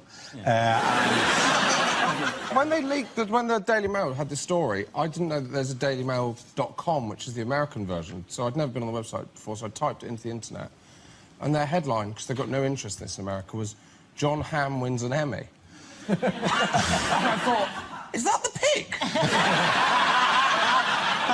God, his career's gone from strength to strength. Well, yeah, the pig got an Emmy for faking it.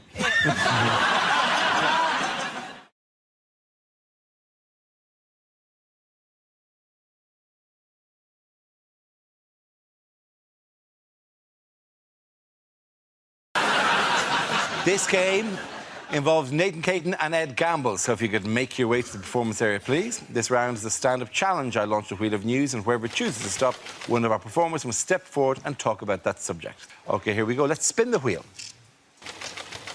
And the first topic is home life. Nathan. Yeah, I could talk about home life. I still live at home with my mum still. Thanks for the judgmental silence. Yeah, I live at home. My mates give me the most stick for it, because I'm the last one in my group of friends who still lives at home with my mum. They've all moved out, so they see me as a mummy's boy. And every time they see me, they're like, Nathan, what's wrong with you, man? Why are you still at your mum's, man? Are you embarrassed? Why are you still at your mum's? Why are you still at your mum's? It's like, I live in West London. Have you seen house prices? I'm not going anywhere, man. If anything, I'm looking at my mum thinking, when are you going to bloody leave? Clinging on, let it go, woman. She's gonna slap the black off me when she sees this. So, yeah, I like peace and quiet. Although, to be honest, at home, I'm not getting a lot of peace and quiet at the moment, mainly because of my mum and my stepdad. They got married quite recently. And I'm happy for my mum. You know, she found happiness. She deserves it. However, at the moment, they're going through that honeymoon phase where they're having sex all the time. Yeah, it is bloody disturbing, man.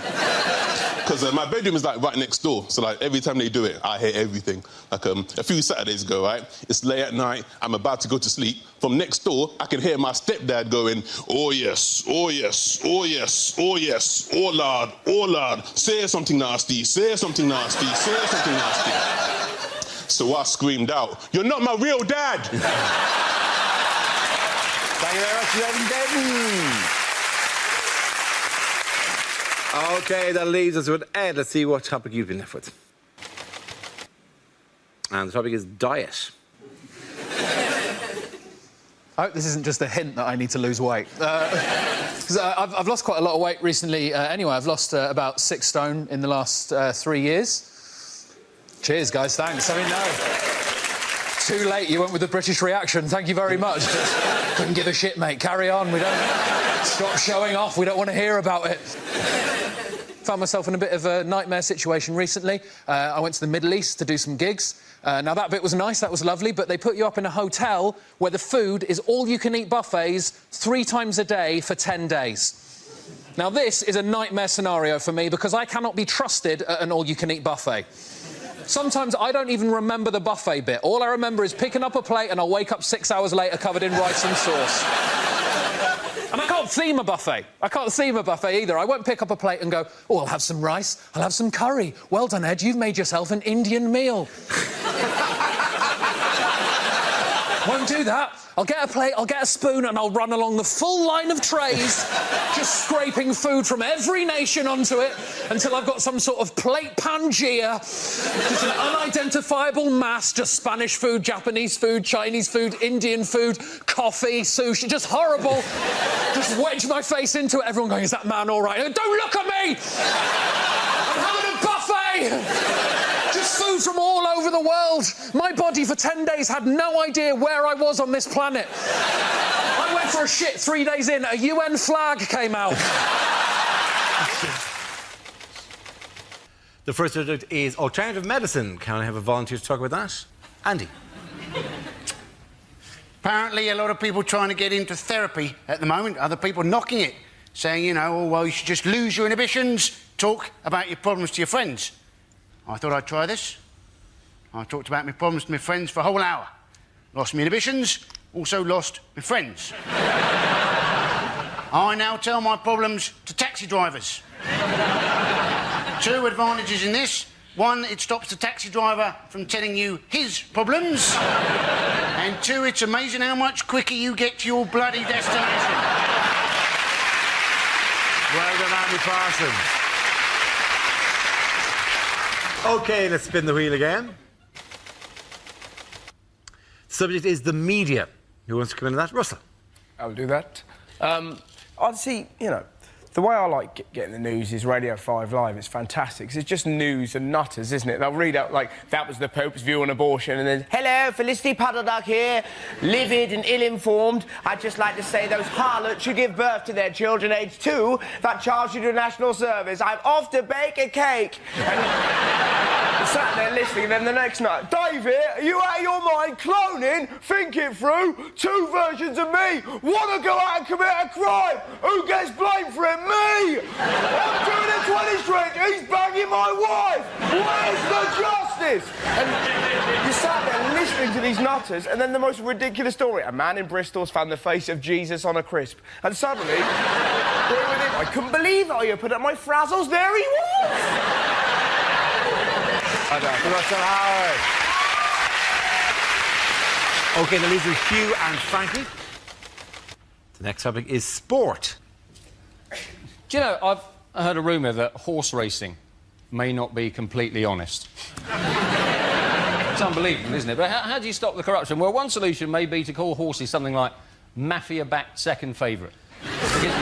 Because if everyone did that, everyone would be confused, no one would know who to bet on, and the whole thing would be fair again.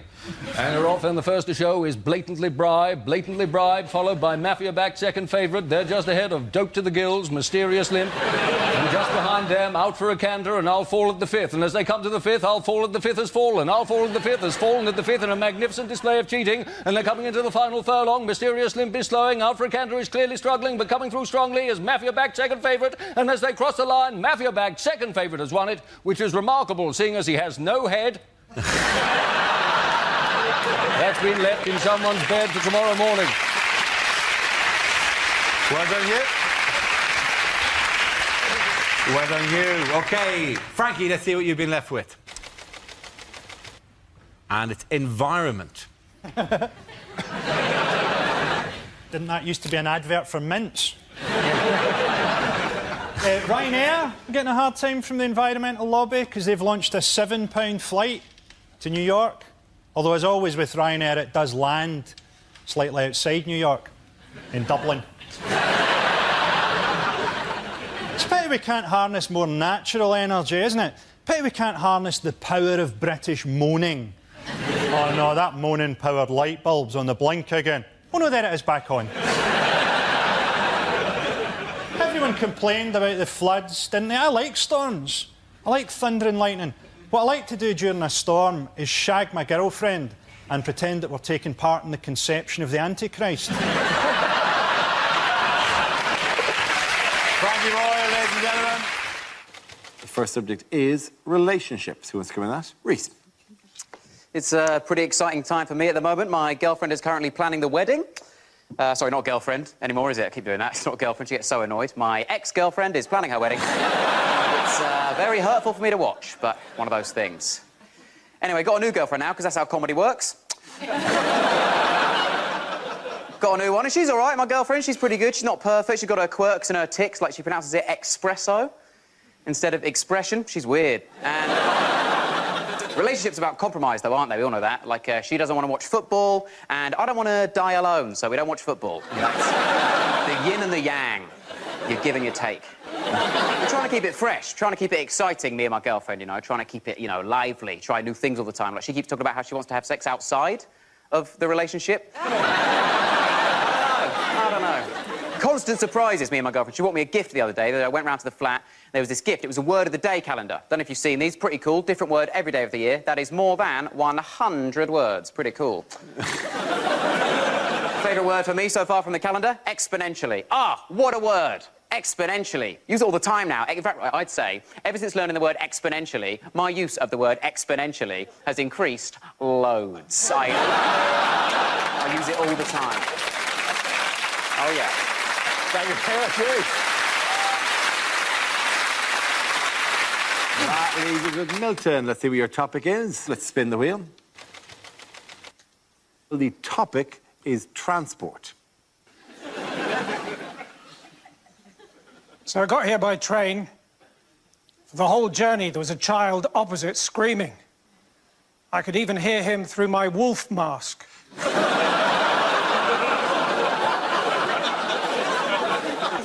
But it was a quiet carriage and people were getting annoyed, so in the end, we both stopped howling.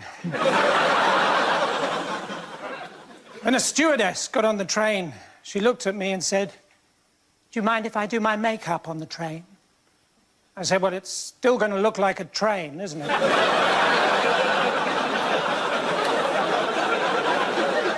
She put her hand out and said, "I'm Amber." I said, "Yes, I think you've overdone the makeup." Anyway, one thing led to another, and, well, I'm going to skip a bit now.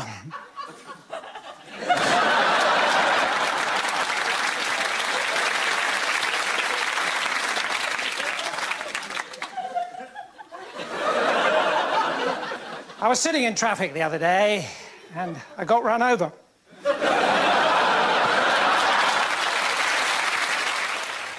The first subject is jobs. Who wants to come in that? Glenn. There were loads of jobs I wanted when I was a kid, whether it was starting up a Ouija board business with my great-great-great-great-great-great-grandfather, or becoming a detective like Poirot or Craig David's girlfriend's parents in Fill Me In. I always wanted to be a movie star, you know, like a proper method actor like Eddie Murphy, because, you know, Eddie Murphy is so method and so committed that to get into the role of a vet in Dr. Dolittle, Eddie Murphy actually spent 10 years starring in lots of other shit films.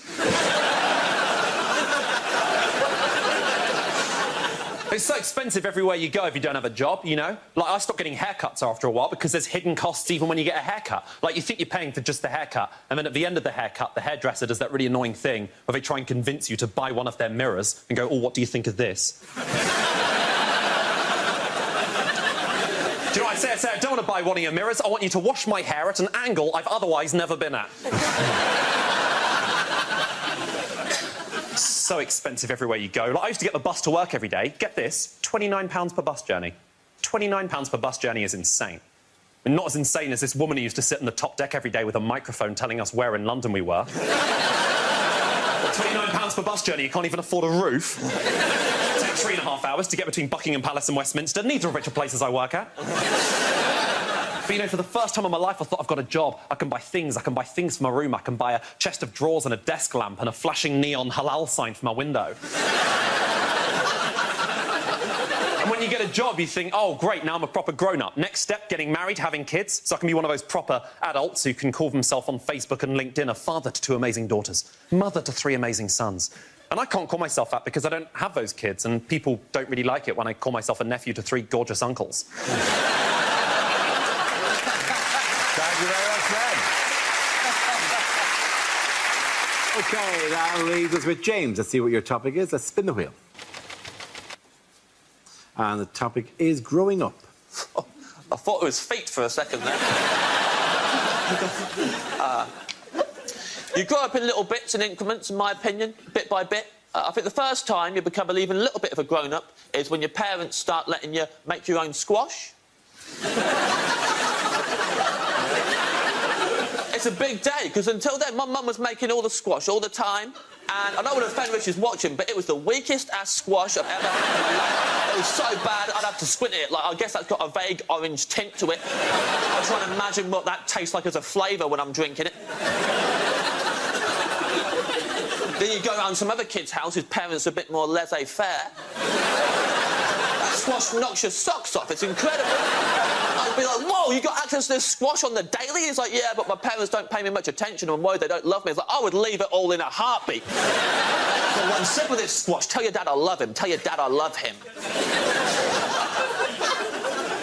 I had to make a squash for my nephew recently. First time I made squash since I was living with my parents. I haven't done it in between because I'm an adult who doesn't have kids. And I know there are some adults watching who don't have kids who drink squash, but let me tell you, if you are the kind of person who drinks squash even though there's no kids in the house, you got bodies in the walls and heads in the freezer.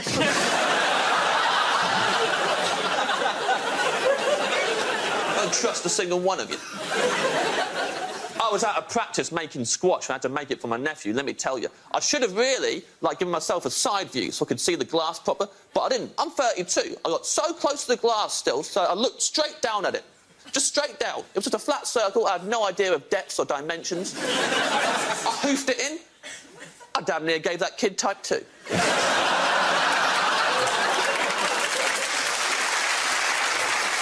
was bouncing off the walls on Fun Uncle James's mega squash, losing his mind, going looping. At one point, he starts asking me weird questions. He goes, Uncle James, how come my lip skin is different to the rest of my skin? I was like, I've never thought about that, but now you've said it, not a day's going to go by when I don't think about it. Imagine if your whole body was lip skin. It'd take you hours to get ready in the morning. She'd be stood there with a chapstick.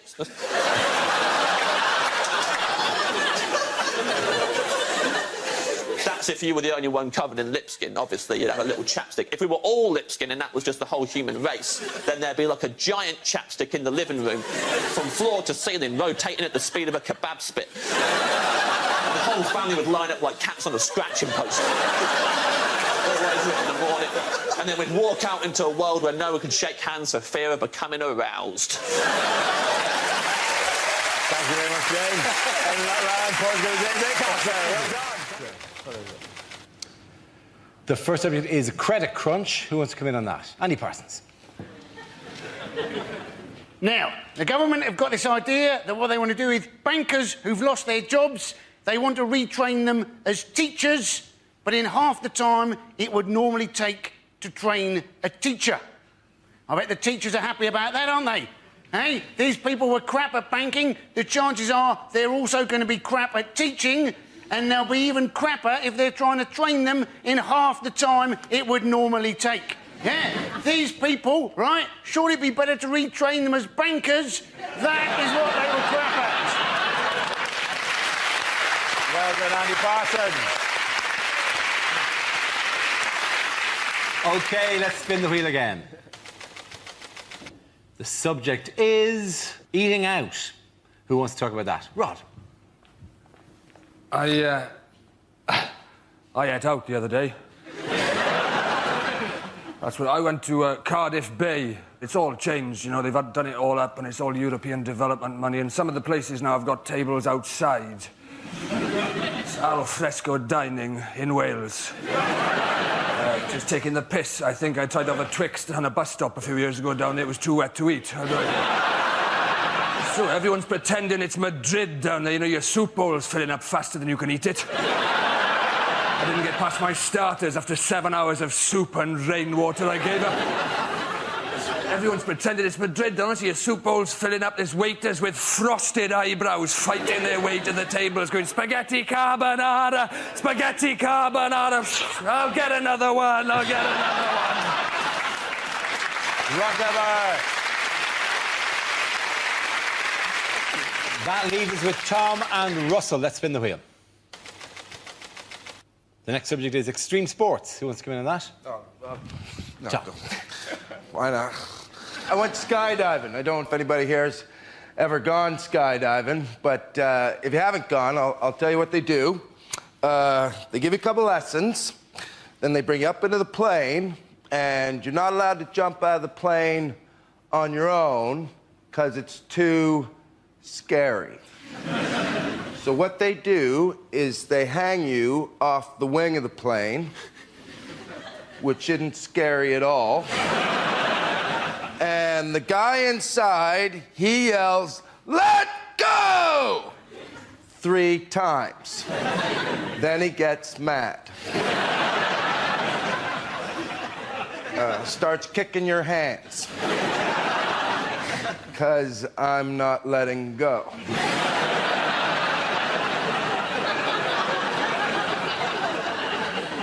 We all skydive different.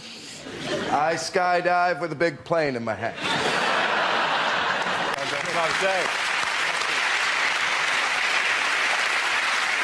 OK, Russell, let's see what you've been left with. Let's spin the wheel. Topic is families. Well, families are quite peculiar. Mine are wonderful. I went to Brighton the other day, and my uncle was like, watch out, it's full of gays, and they'll get you. They'll get me. They're gays, they're not ninjas. Not gonna...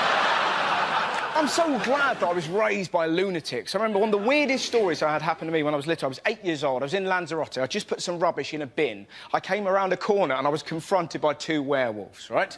Turned out it wasn't werewolves, it was my mum and dad. Ah, ha, ha, isn't it hilarious? Not really, I've shat myself, right? But I've only recently found out they did not buy the wolf masks in Lanzarote. They bought them in England, which is beautiful and chilling at the same time. Look what I've got, David. Couple of wolf masks. You know, you don't like wolves, don't you? Captain Shitterbrick next door. Well, let's put him on now, scare him. Can I hold you just there, David?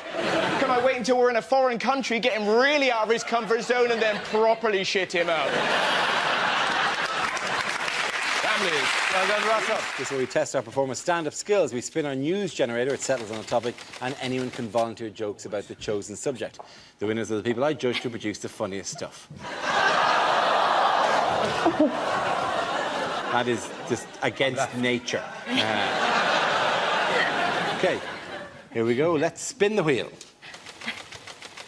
OK, the first topic is Britain. Who wants to come in on that? Yes, I love Britain. Do you?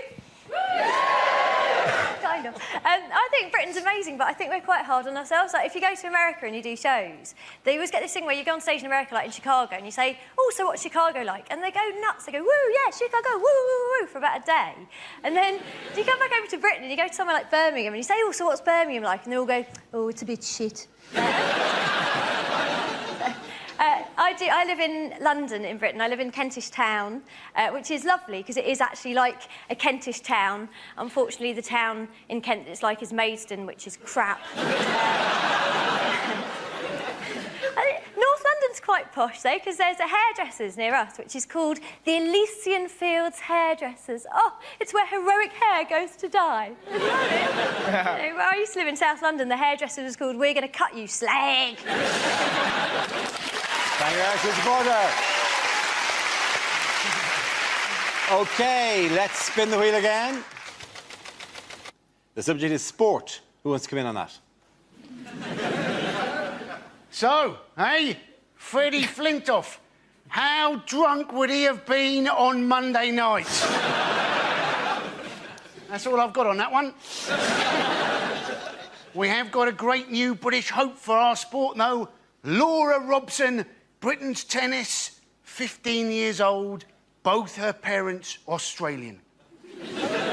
We don't mind immigration when they've got a bit of talent. We object to people sneaking into Britain on a rubber dinghy unless they can do it really bloody quickly. Thank you very much, Andy Parsons. OK, that leaves us with Greg and Russell. Let's spin the wheel. The next topic is education. Who wants to come in on that? Russell. I remember school being fun. I think my favourite moment ever in life, pretty much. There was a girl in our school called Lydia. She was trying to make her calculator work. She was repeatedly knocking it against a desk. And after about an hour, our teacher went, "Lydia! How would you like if I banged you against the desk?"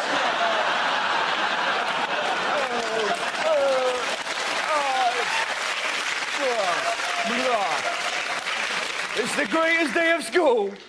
But now it's more sinister, isn't it? Like, they're now talking about teaching 5-year-olds sex education. Of course, people are very angry. It's disgusting! It's too much! Like, calm down. Not going to teach them technique. Right, this is how I like to do it, kids. That's right.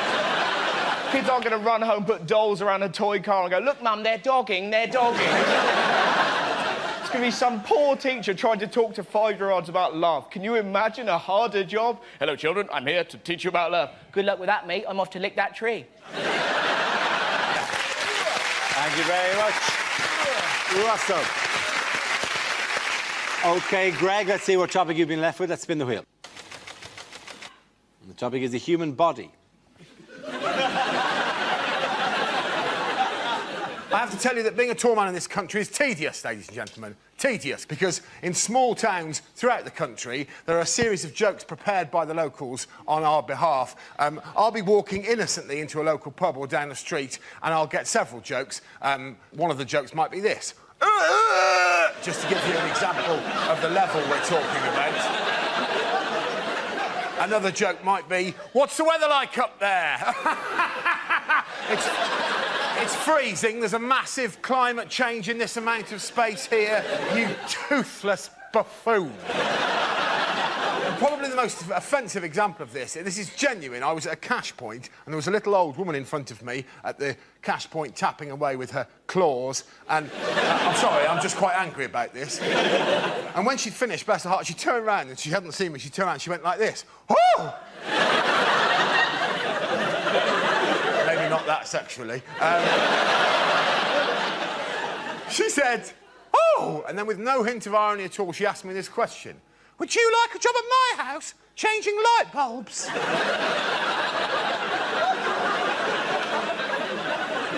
No. No, old woman.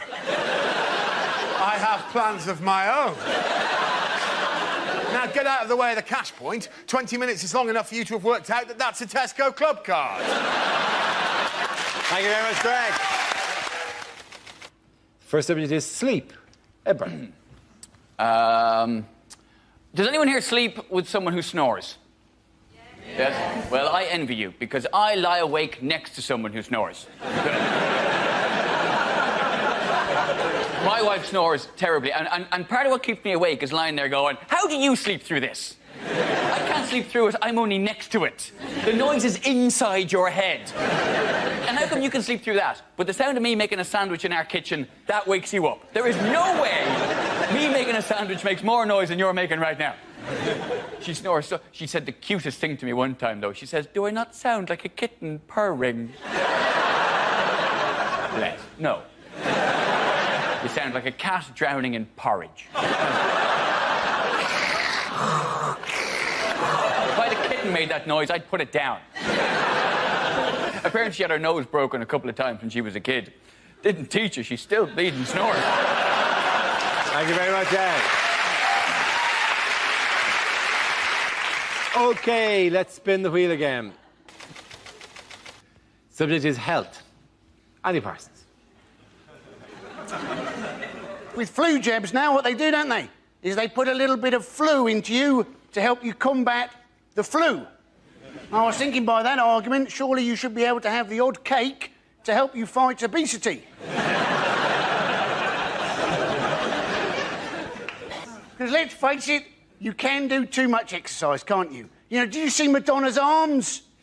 They didn't look right, did they? It's like half human, half Terminator. Of course, that's the problem when you're always picking up small African children going, no, no, no. Thank you very much, Andy. OK, the leads are Russell and Jack. Let's spin the wheel. The next subject is television. Who wants to come into that? Jack. I get very frustrated with pretty much everything on television. I find adverts at the moment particularly annoying, like the banking adverts, because they're trying to portray bankers as being nice people. Like, they've got this one at the moment for, like, a mobile bank that travels around the country, and you walk in and there's your friendly local bank manager acting like a hairdresser, like, nattering away. You know, you walk up to the till, it's like, oh, how was your holiday? I went camping. Oh, why did you go camping? Because you lost all of my money!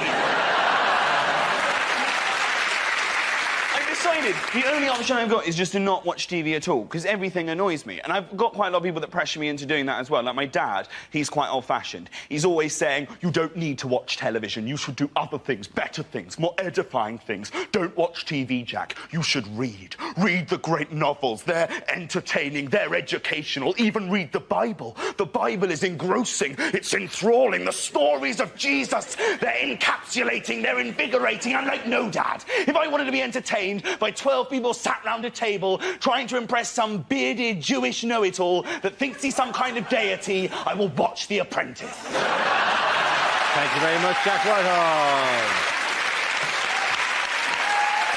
OK, Russell, let's see what you've been left with. Let's spin the wheel. That's fitness. Could have been camel toes. Now, I was in the gym the other day. I was in a locker room, and a 5-year-old boy ran in and jumped into a locker. Now, sometimes you know you're just going to have an incident, right? You could hear him in there giggling, and you knew what he was going to do. He was going to jump out and scare his mates, because his mates appeared seconds later, like, where's Stephen gone? Where's Steve? He was there a minute ago. This is most irregular.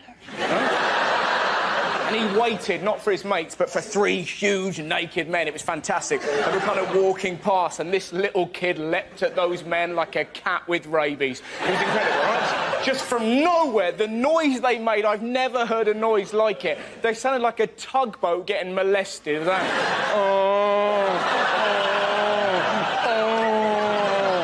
His long-suffering dad is in the showers, obviously heard this and went, that'll be my bloody boy! Ran back, confronted this glowing hellbeast and went, Stephen, what have I told you about acting up in public? And this little kid cut his dad down with one very simple sentence. Dad, your willy's moving? You're just there going, oh, the world is a better place. Thank you very much, Russell. At the end of that round, the points go to Ed and Jack.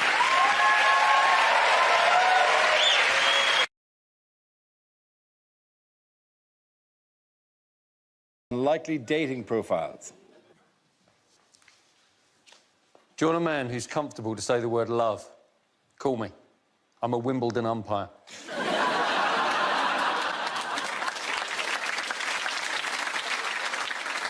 Hey, do you like it when 2 bodies come together and fall into great ecstasy? Me too. Let's find some and watch them from the bushes.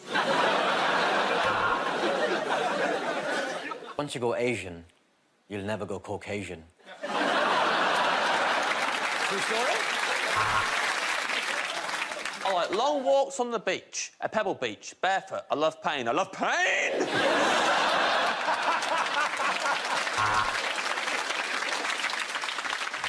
Vegan woman in her 30s seeks vegan man for fun, companionship, and joyless dinners out.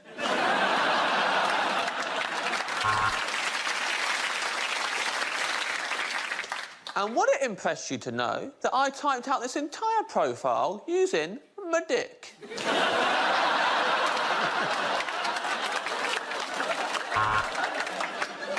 Ladies, Me, age 50, never married, loves books, gardening, knitting and long walks. Seeks a gentleman who's very kind and likes similar things. Must be hung like a hoover.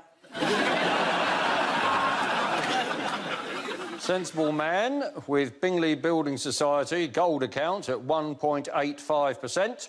Seeks woman with similar interest.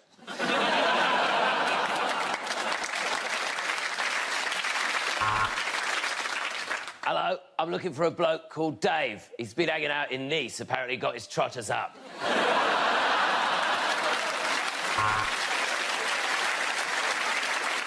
Man in his 40s, owner of Foldy-Uppy Bike. Looking for any woman who's interested in me demonstrating my Foldy-Uppy Bike. Look, it folds up.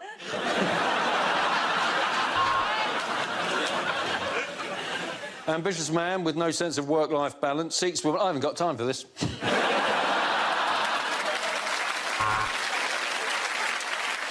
You could say I'm a bit old-fashioned in that I'm a phenomenal bigot.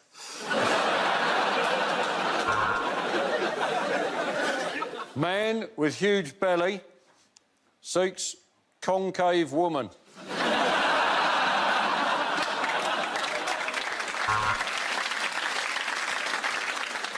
Female, early 60s, high achiever, snappy dressing leader of the Conservative Party, very horny, has the potential to fuck the whole country.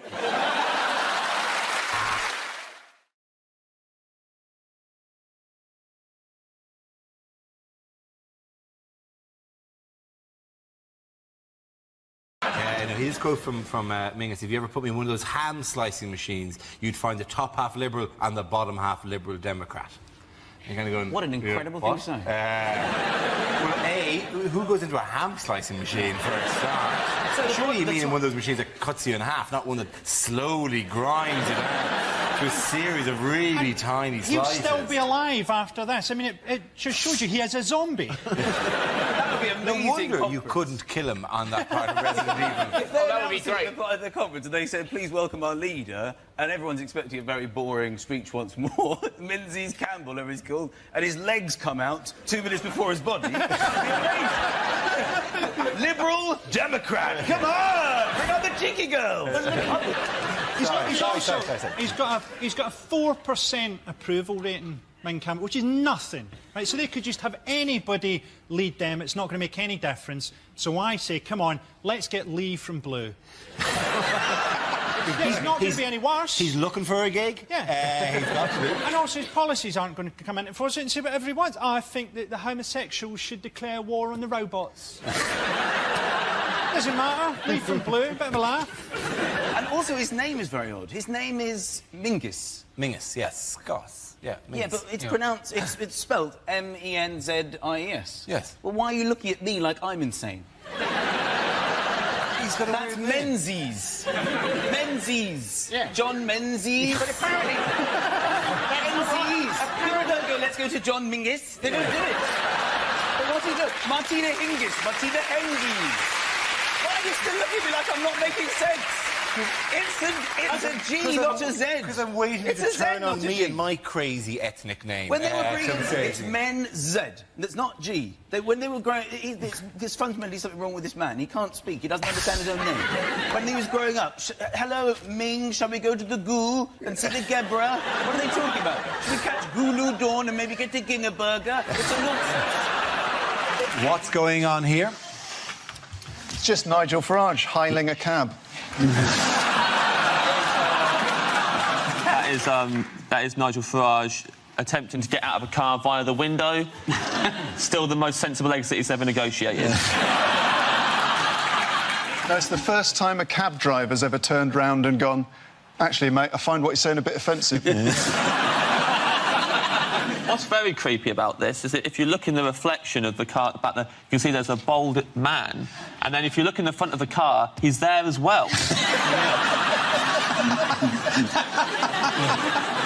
It's a bit suspicious that he's resigned at the same time as Cameron and Johnson. And Chris Evans. Yeah, do you think they're going to be presenting Top Gear? Yeah.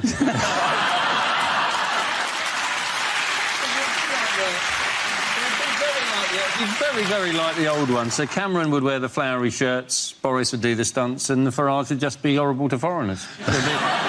Exactly the same format. No, he resigned this week as leader of UKIP. Here he is. You know, there's another photograph that was at the weekend at a garden party with Rupert Murdoch, wearing a pair of shoes that, frankly, the bowling alley would like back. Oh, God. You know, because, you know, there's a clean-up in aisle 3. Who's thrilled with him leaving? Who's thrilled with him leaving? Everyone. Yeah. OK. Well, sadly, not. I'm not thrilled with him leaving.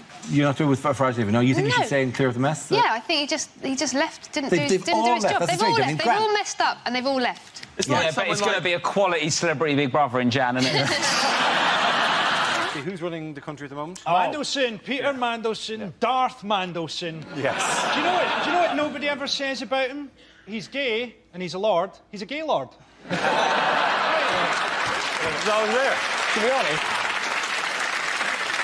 He's been running the country, but he's been in Corfu, then we're getting handed over to Alistair Darling, to Jack Straw. We're like the school hamster. I wouldn't be surprised if Alistair Darling leaves our gate open and we're found dead under a bookcase. Basically, we're 2 car crashes and a vomiting virus away from Andy Townsend running the country. Hi, I'm Andy Townsend. I've got the vomiting virus, so I'm handing over to Chris Akabusi. Nobody's running the country. And the papers have roughly the same tone you have, which is, nobody's running the country, as if the country is heading towards rocks and somebody has to steer it away. In the last month, right, the FTSE has gone up 10% since they all went on holiday. The weather is better and the football starts at the weekend. So, frankly, I think it's working out fine without them in charge. Hey, get rid of them all, kill them all, install the clangers, at least we'll get soup.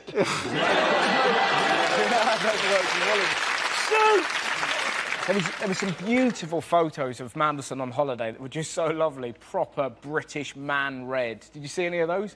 He looked like he'd been left on a George Foreman grill. And some of the photos of him as well, the clothes he's wearing, he looked like he'd just been fried and then just flung into Matalan. You just see him sort of walking along like that. It was some of the most... Not only did he go to Corfu, on his way home he stopped off for 2 days to visit his parents in Mordor. How terrifying would it be for Mandelson to stay in your house? Have you seen Peter today? No, I don't know. He dematerialised and then fled into the air vents. I think if you want him to appear, you have to stamp twice and say his real name. When Manson leaves, does a small woman come into your house and go, the house is clean? Imagine him turning up at your holiday. Imagine seeing Mandelson on the beach. There's people on the banana boat, look like they're having a good time. Have them assassinated. Then bring me an enormous vibrating egg. I was intrigued by the fact that Theresa May ran a campaign, a successful campaign to become Prime Minister by doing and saying nothing for about 6 weeks and just watching everyone else die. It was like the one that we've learned is how Theresa May plays Call of Duty, which is online. Theresa just finds a place to hide, holds up with the shotgun, lets the killing commence, pops out lurking, pam pam pam, gone, back in again. My big worry with Theresa May is that she might smile and it'll be winter forever. But the crazy thing about Theresa May is obviously that hardly anyone has voted for her. Like, I think it's 165 MPs have got her into power. Yeah. I think there are more members of the So Solid crew than have voted her into power. You weren't elected, were you, to this position? I wasn't. I stole it in a bloody coup. And would do it again, my friend. People have disappeared from the show, Miles, and would again, for raising those exact kind of questions. Well, I'm just saying... Where's Frankie now? Where's Russell now? Gone. You will be dragged through the streets, Dara, and you will be dragged through the streets like Gaddafi. They were... Then they'll be laughing. Oh, there are 5 regulars on the show. How many regulars now? Just poor weak Hugh. Poor weak Hugh, who I own. Hugh will always give the correct answer when I ask him to, won't you, Hugh? Won't you, Hugh? Your shoes are almost polished. Thank you, Hugh. Hugh knows what's right for him. In other news... I think you're terrific on the megabus, sir. Doesn't know if you're being sarcastic here, Hugh. And there goes the final regular. Just me. You people. how many European Union member states rejected Prime Minister Theresa May's plans for Brexit?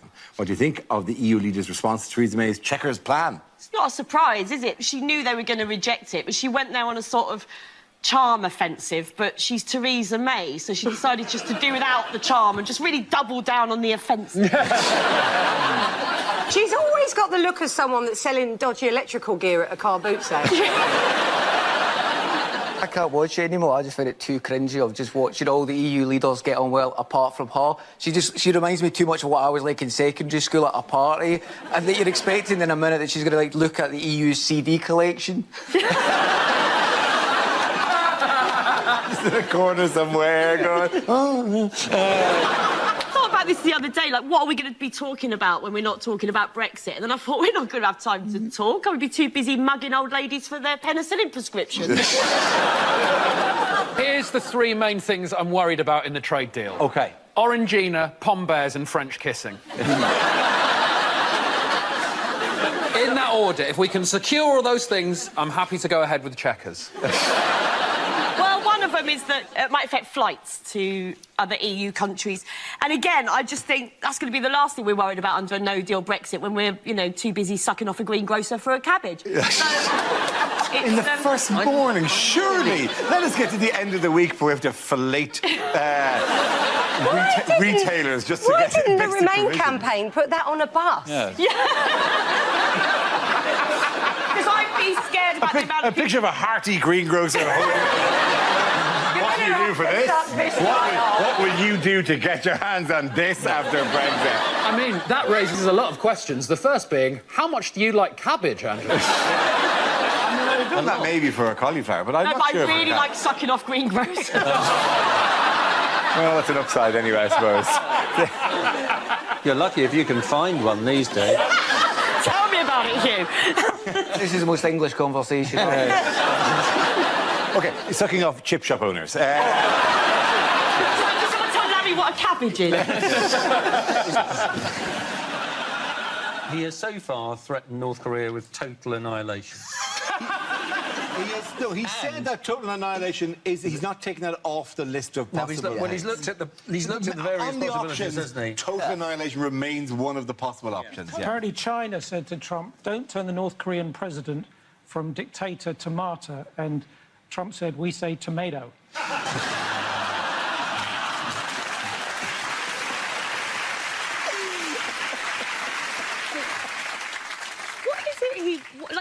Does Kim Jong-un really believe that the US wants to invade North yes, Korea? he's been told this for years, yeah. But I mean, it's so insane. That's like Piers Morgan having a birthday party and hiring bouncers. It's like, no one's coming, Piers. Who's in the middle of all this? Who's in the middle of all this? China? The whole of the rest of the world. South Korea. It's Japan. Japan! Japan, yeah. Japanese, and they fired... Because they fired it over Japan. In the same week that they did the underground test, they also fired a missile that landed over Japan. They tipped it over them like on Japan. Not on Japan, but so really, it's the Pacific Ocean that needs to work. Yes, they fired a possible nuclear weapon into an ocean near Japan, which we as well know has animal life in it that reacts badly to having nuclear weapons fired at it. I think we've seen enough documentary footage of giant... Do you know this because you're the science man? I'm the science man, and for God's sake, listen to me. There's a lizard out there, and it's going to attack me.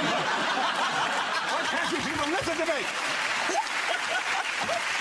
I know it sounds crazy. We can't close the beaches. It's Labor Day weekend. But my wife died in the remake.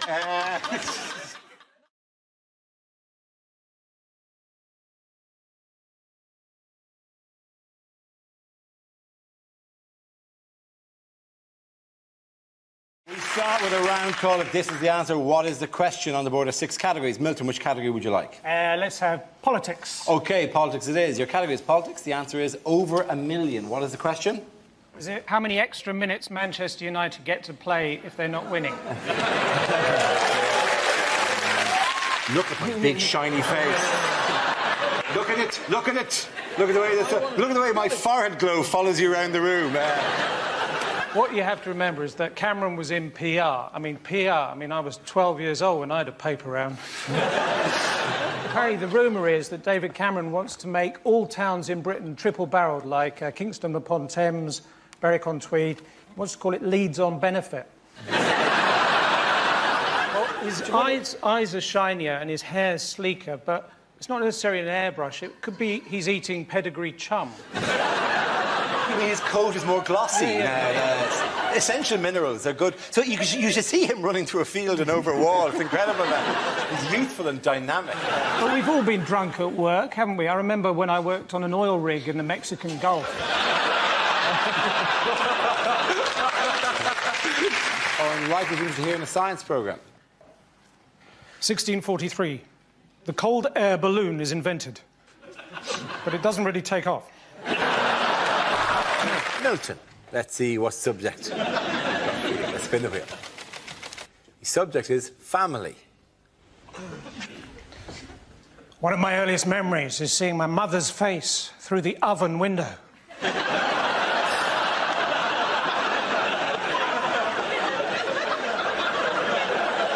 As we played hide and seek, and she said, "You're getting warmer."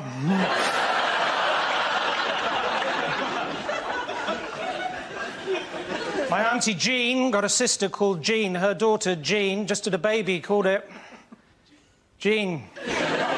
They all went to a nightclub to celebrate. They got to the door and the bouncer said, "Sorry."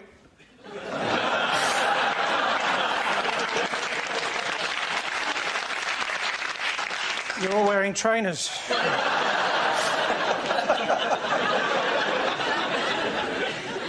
My grandfather, Jean, always complaining about how much things cost. £1.50 for a cup of tea, £2.25 for 3 custard creams. I said, "Look, Grandad, you just popped round. I didn't invite you."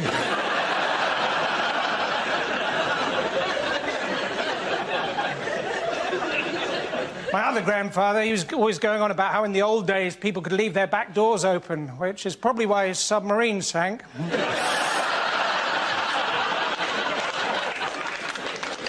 My other grandfather, when he died, we didn't even get the chance to say goodbye, which was all the more poignant because he drowned in a bowl of Cheerios. I used to own a Toyota years ago, and I remember once I was driving along eating a marshmallow, and all of a sudden my airbag deployed. And in that moment, I thought I'd become really, really small. Carlsberg don't do liver transplants. But if they did... Well, you can tell that Beckham thinks something is wrong, because if you look at the picture, he's going, "Aye." There's an A coming out of his mouth. Aye. This game involves Milton, Andy and Diane, so if you could make your way to the performance area, please. Without kicking the shit out of the set. Oh, there you go. Fuck off the face. Well, that's a minute of the DVD sorted out. Hey, that moment seemed a bit too hot for TV, yeah. So, talk me through it again, Mrs. Hopkins. You were having Sunday dinner. You said to your husband, "Will you carve?" And he just lay down on the floor and gave birth to a baby cow.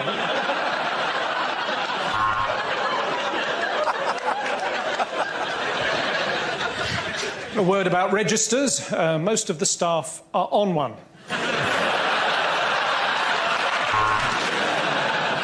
Is it the gap between this word... No, it's not. Doing that. Dear Deirdre, I am a control freak. What should I do? I'll tell you what I should do.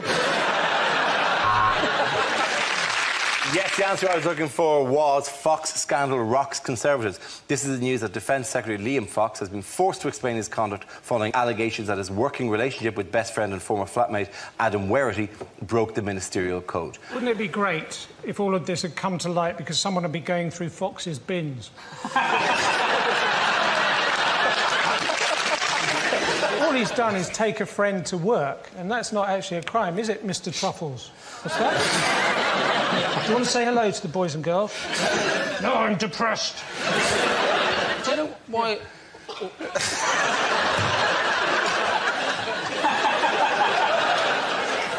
Cameron should do is get a great big black hat and the sleep mask he got on the plane, and he stand up in front of the G20 and said, "I will lead you out of economic austerity, for I am borrow." When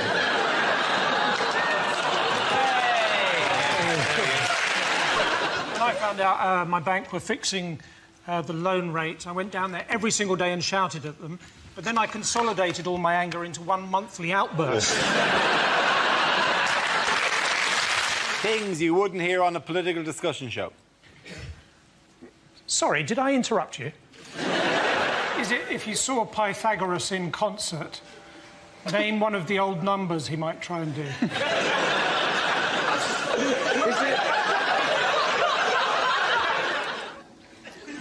Transport is the topic.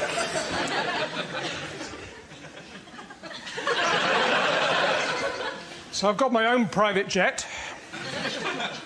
The rest of the jacuzzi belongs to my mum.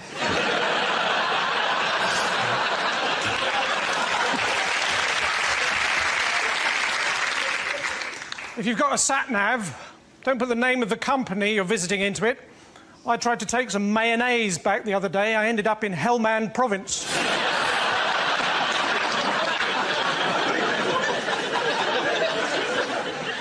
I mean, I've got a car, but there's nothing I like better than making a bonfire on the passenger seat. Driving up and down, opening and shutting the electric sunroof and pretending to be a steam train. My uncle, he was a taxi driver, but then one day he left home without any indication.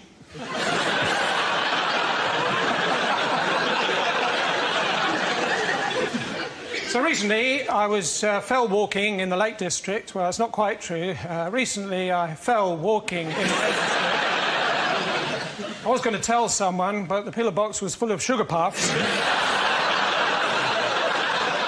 The worst job I ever had was forensic pathologist for the United Nations. And I remember uncovering the mass grave of 1,000 snowmen. Fortunately, it turned out to be a field full of carrots.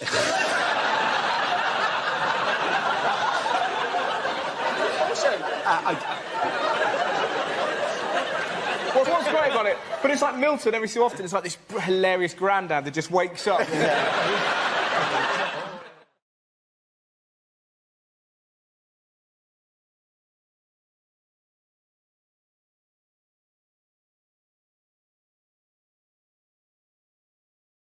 What's the next topic?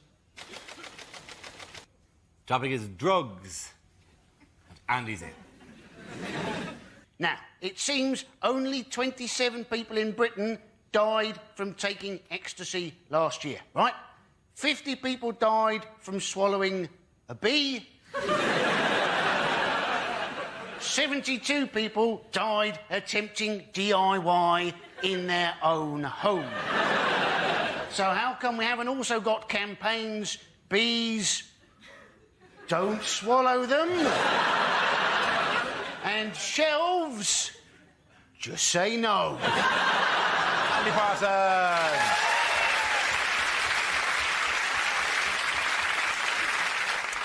Let's see what Frankie has left. Topic is celebrity. Yeah, I've got a bit of an insight into this because I've got to that stage in Scotland where people recognise me but they don't know where from. So last week I got followed by two guys who thought that I was the wee bear from Bo Selector.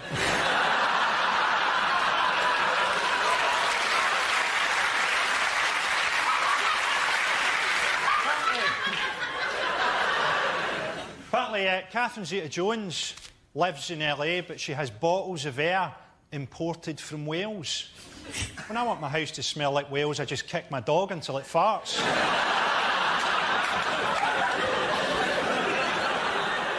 Pete Doherty, right? Does anyone else think that Pete Doherty is quite fat for a heroin addict?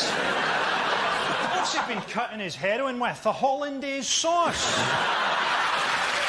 Thank you, Royal.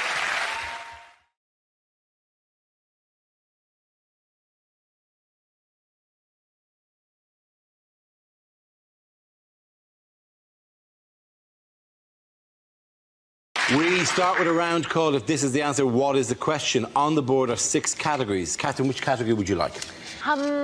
Politics. OK, politics it is. The answer is 10 billion. What is the question? Is it how many hours of community service will Justin Lee Collins have to do before a girl agrees to date him again? Is it how many undeserved chances will Rihanna give Chris Brown? This is the news that at the Conservative Party conference in Birmingham this week, Chancellor George Osborne announced that in its drive to reduce the deficit, the government will cut a further £10 billion in the welfare budget by 2017. Where's that going to come from? Well, just checking, they're not cutting friends with benefits, right? Still fine. That's still grand. Up to the age of 25. Who has received a hero's welcome at the conference? Batman! Yes, the bit where Batman came. No, not Batman. Oh, Boris. Boris Johnson. Boris Johnson said he wanted to be tough on crime. And this was after, apparently, he's had 6 bikes nicked. And you're wondering, has he really had 6 bikes nicked? Or 6 times he just hasn't got a clue where he in fact left? What was the hero's welcome? What did they do for him? So they kind of clapped. It wasn't like they threw rose petals or anything like that. They were just very happy to see him. Well, the hero's welcome. You know, in Aladdin, when he's on the elephant and it's, hey, clear the way in the old bazaar. Hey, you, let us through. It's a bright new star. Oh, come be the first on the block to meet his eye. You know, you're gonna love this guy. That...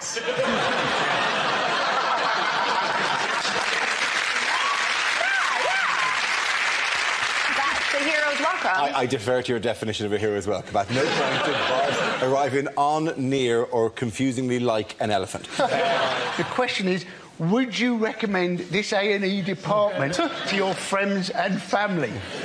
Well, what are you going to say to them? Oh, well, don't worry, you've had an accident. You're going to St Mark's, and that's got a cracking A&E. It's the beginning of Casualty.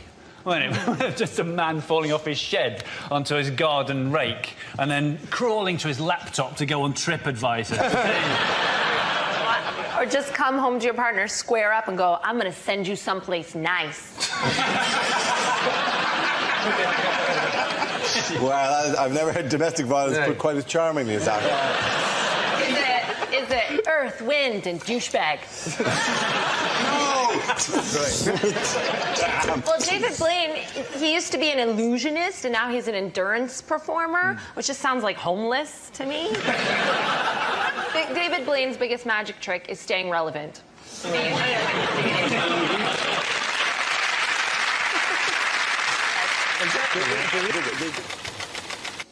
And it's nationality. Who wants to give me that? Catherine. Hello. I'm of mixed heritage, actually. I talk like a Canadian, but I tolerate my partner's drinking like an Irish girl. I travel a lot, from London to Ireland, and anyone who's flown Heathrow to Cork knows that on your way to the plane, they have signs reminding you how many chances you've got left to get drunk.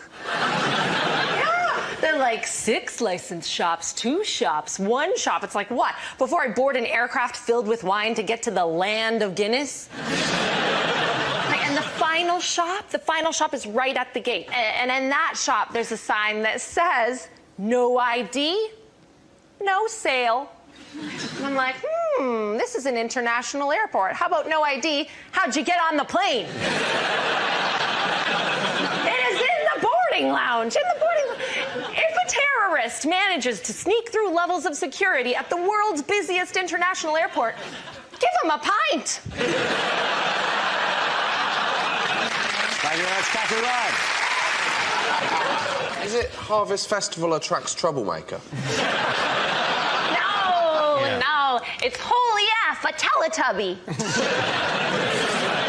Looking at the whole picture, is it the London Underground where sexy singles meet? He said that he's never going to talk to anyone on the tube again. I want to be there when a tourist comes up to him and goes, is this Marble Arch? And he has to go... Well, it's the only way they'll learn. We'll have to go through that. Hello, Londoner. I'm just home from Ireland. I was wondering what train I should... Oh, you're going? OK. I'll try another one. I would talk to you, Mr. O'Brien. Yeah. I would take you to your destination and carry your bags. Thank you very much. But you are a foreigner. I've been here too long and now I shun you as well. Hello. All right. I'll pretend I'm on a tube. Ask me a question. Hello, sir. I was wondering if you knew this is the perfect place to change for the Jubilee line.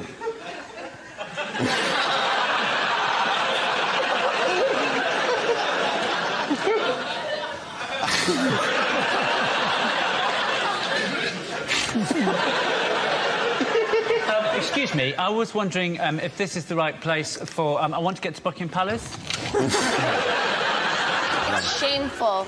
This man is a pioneer, the first man ever to speak on the tube. And your people, instead of lifting him up, you punish him by making him coach your football team. Scenes we'd like to see, so if everyone can make their way over to the performance area, I'll read out this week's topics and then we'll see what our panellists can come up with. Okay, the first subject is lines you wouldn't hear in a Bond movie. Hey, it's me, Pussy. Pussy no more? Yeah, I'm post-op now. It's going real good. Unlikely things to hear at a party conference. Let's get drunk and join the Euro.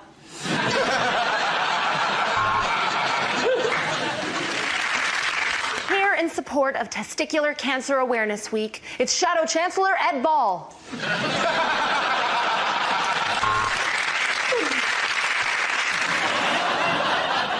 Or still as cool as ever, it's Entourage, the movie. In the interim, she had taught the parrot to slag him off. You can do that with real-life kids. This is an outrage. It's an absolute outrage. I think we forget sometimes who the real victims are. And it's people like me who see the word FIFA. I know that word means football. There's a secret history that you guys know all about. I have no idea what's going on. I thought they got arrested because all their migrant workers were dying all over the place. That's apparently not the problem. Also in the news this week, who can tell me what's going on here? Is that Barack Obama playing pretzel buckaroo? Or is Barack shaking the hand of the very pretzel that choked George W. Bush? He's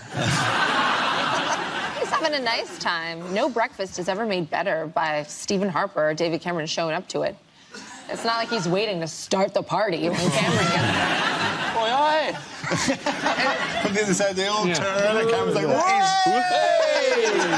Here it comes. The answer is 5, but what is the question? Is it, how many basic bitches does it take to escort Kate Moss off an EasyJet flight? Is that a thing? Is that like a... I'm a pretty basic bitch. I think you're an ornate bitch, right? I think You think I'm a ratchet-ass hoe? Well, I didn't want to make it too obvious, so I've got a little soft spot for you. Is it how many names are currently written on Taylor Swift's blank space? Is it as a... I know it's a song. I know Taylor Swift. You know Taylor Swift? Hate. Is this what we do? If ever we mention any band and you're going to do an impression? No, that's not what's going to happen here. Is it Kate Bush? Commercials that never made it to air. FIFA summer sofa sale. Total office clear out. Bribe now, pay later. Why pay more for ratchet, trifling-ass pilots when you can get to where you're going on EasyJet? A basic bitch will get you there. Lines you wouldn't hear in a sci-fi movie. This man can now reach the full potential of his brain. Joey, wake up. You can tie your shoes. Reem. The dinosaurs are killing everyone. Why do we keep reopening this park? Who keeps giving us public liability insurance?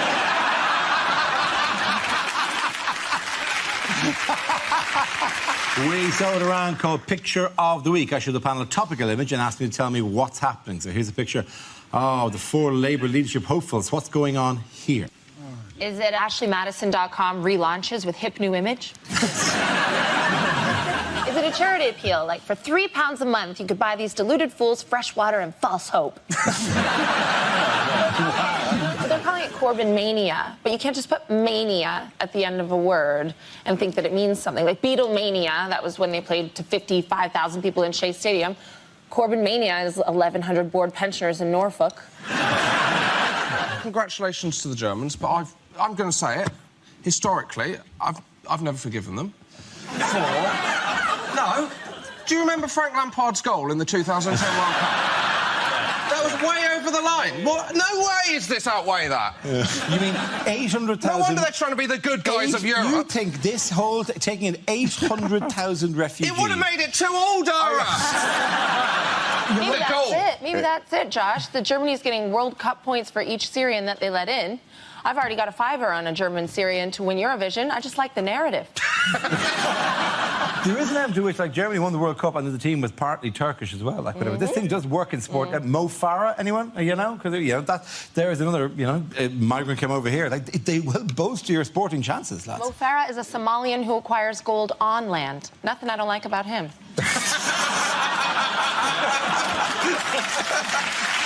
On the board are 6 categories. Ed, which category would you like? Home news, please. Home news it is. The answer is 63 years. What is the question? Is it how long before the Lib Dems can legitimately book a conference room again? What unusual present might people be giving this Christmas? I think it's actually sperm. It is sperm. Yes, it is sperm. Yeah. But this not an unusual gift.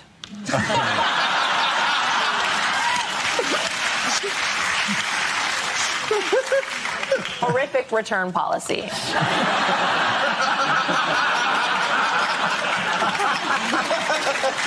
Not interested.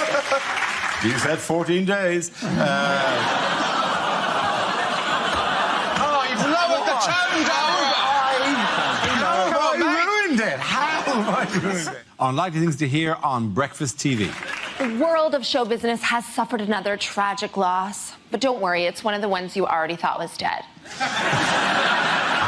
If you hear a knock at your door, you could be the winner of £20,000.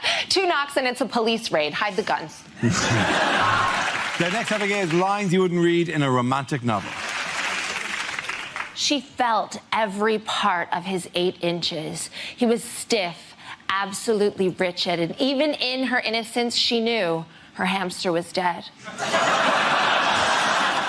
Jeremy Corbyn, you've got me blindfolded. What are you going to do now? Nothing. I just wanted to highlight the injustice of inmates detained at Camp X-Ray without a fair trial.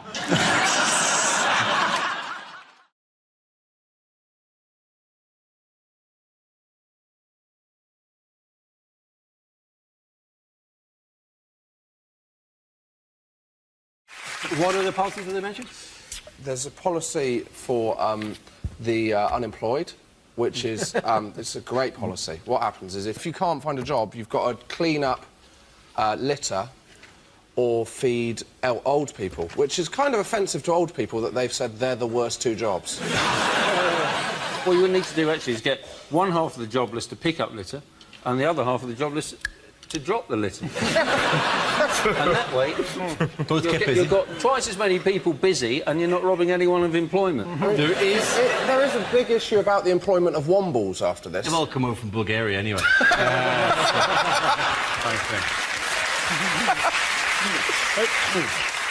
No one wants to be made unemployed. It's a horrible thing. I mean, to be handed a clock and shown the door, especially if you work for Al-Qaeda.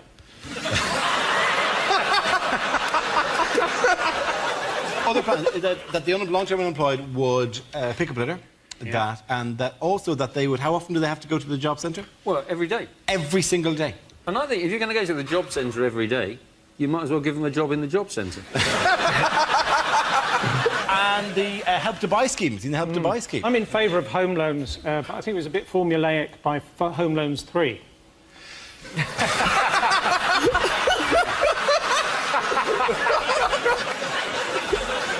Like he was like 19 or something. Yeah. It was like, we're all going off on holiday. Yeah, right, yeah, I'll see you in 2 weeks' time. The problem is I don't think most people understand all this stuff.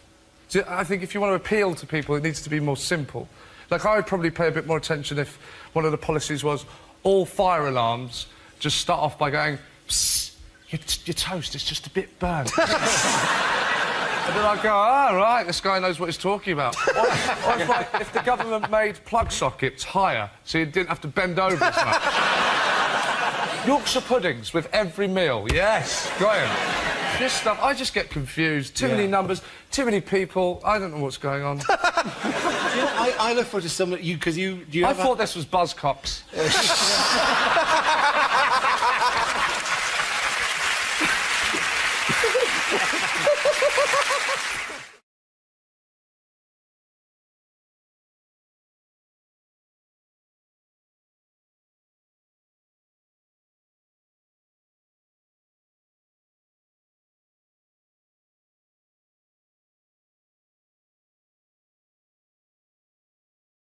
Who are arming themselves with rifles and pots of Nutella at Is the it the moment? loose women? They're not loose women. It's the people that are killing the badgers. Well, people are I sounded more sad than I was about that. You made it sound like the most hard. It's the people who are killing the badgers. Why, Mummy? Why, Mummy, are the people killing the badgers? It's okay. Why does someone think of the badgers? It's the people killing the badgers because badgers apparently give cows TB. Yes. Cows, badgers, badgers, cows. that may be too black and white.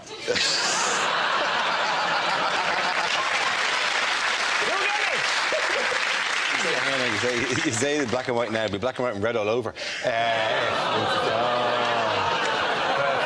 Okay, that's a groan because of the pun or because the poor badgers? I can't work your moods out. Sorry.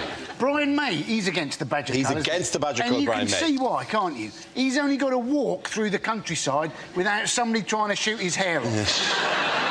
What is the name of his organisation? Queen, yeah. No. Do you know what his organisation's called? Is it Team Badger! It's called Team Badger, whose initial spell, TB. You've not thought this The through. reason he's protecting badgers is because, judging by that picture, he owns the world's largest badger. But what a badger it is. That is like a badger of destiny. Of that badger, he goes, I'm above such tiny considerations. I see far into the future. I see a land where badgers and man can finally... He also seems in that photograph to be on a Zimmer frame, so it's really not looking good for Brian on a number of different levels. You know what's weird or wrong, kind of, about this story, though, is the fact that to attract the badgers out so they can shoot them, they're attracting them out with Nutella and peanut butter, which must be really difficult for people who live locally who want to live healthily, right? So they go to the doctor tells them to go on a diet, go for a nice walk. They go for a nice walk, and the fields are full of Nutella. They're not going to get any exercise at all, are they? The only exercise they get is licking the grass. Do you find Nutella to be so compelling a dish that if you saw it smeared on some grass in a field, you go, lovely, snack time. That would look like something else smeared on the grass in the field. You're very much taking your chances there, don't you? Going again, one day I'll get there. And what about the badgers that don't come out and are waiting for the toast? It is just a lot of spread, isn't it? They want to kill 3,000, don't they? That's what they will kill. And I was just wondering what they're going to do with them afterwards, because I'm a sort of part-time taxidermist. And I really fancy having a badger army. I would love to think of you, Joe, buried with your badger army. Just your coffin in the middle and radiating outwards a badger army in separate poses, ready to attack at different points. And just you embalmed in Nutella. Yes. If you cull too many badgers, you'll just force them underground anyway. What celebrity has stepped into it? Clarissa Dixon Wright. Clarissa Dixon Wright stepped in. You know what she said? She said, well, I don't know what we're going to do. Gas mark 4. Yes, very good.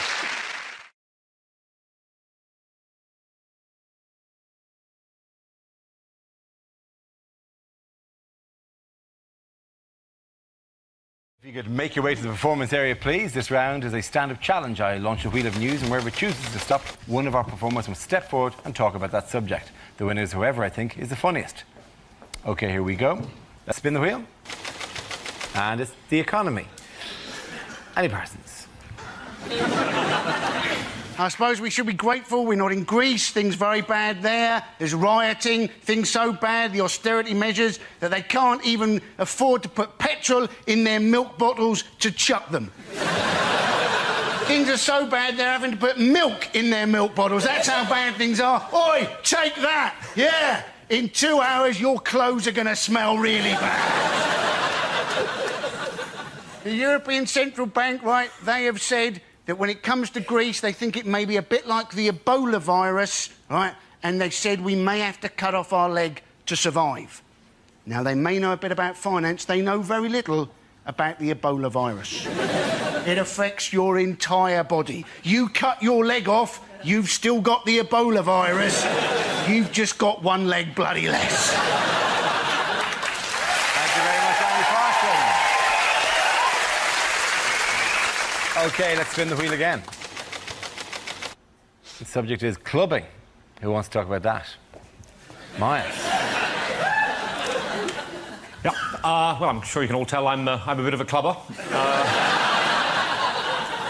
Nothing I like more than getting down to the local hotspot and shaking the old batty and ting, a bit of shawaddy-waddy. Don't mind if I do. No, I have tried nightclubbing. It's not really my thing. I'm a bit too delicate, my system. I was in a nightclub recently. A fellow young raver danced up and shouted, "I'm loving it, loving it, loving it!" I replied, "I'm finding it all a bit noisy, finding it all a bit noisy, finding it all a bit noisy."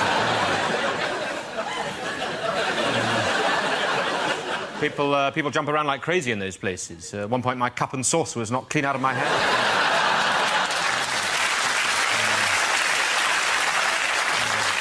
It's tricky. I mean, I've tried the dancing. That's not my thing either. I don't care if I haven't got sexy Latin rhythms. I've got a Latin A-level.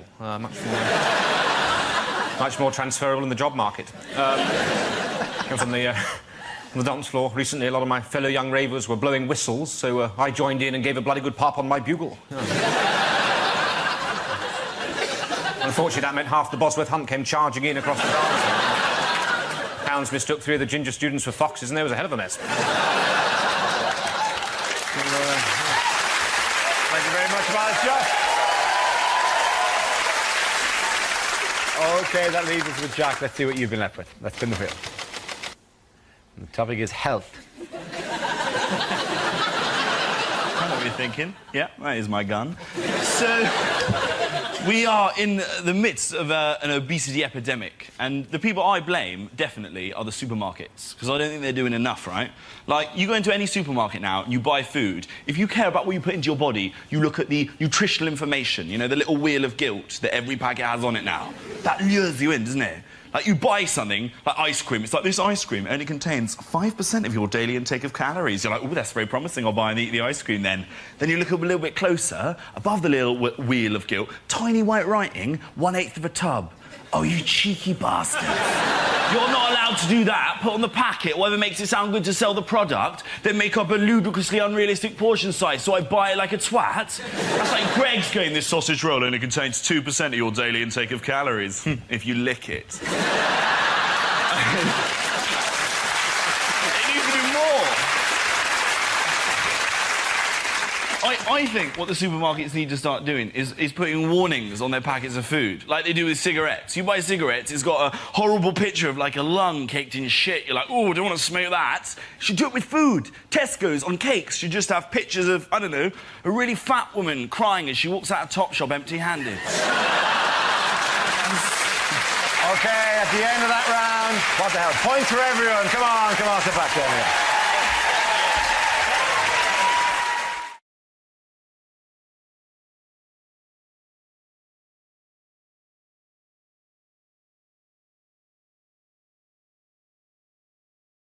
Now we come to our final quickfire round called Scenes We'd Like to See. This is for everyone, so if you can make your way to the performance area, please. I caught ideas for scenarios we'd love to see, and performers come in with their suggestions. OK, here we go. The first subject is rejected questions from this year's exams. What colour does a Smurf go when we choke it? Translate the following into German. 2 World Wars and 1 World Cup. Doodah, doodah.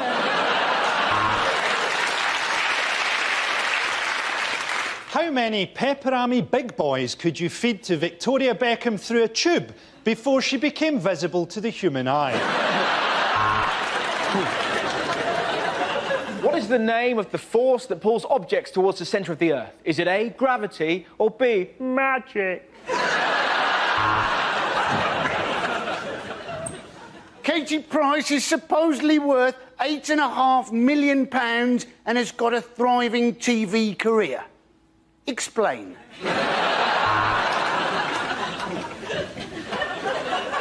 If George Michael leaves at 8 o'clock for a 5-mile drive, when does he crash? There are 6 lines of equal length. How long will Kerry Katona be in the bathroom?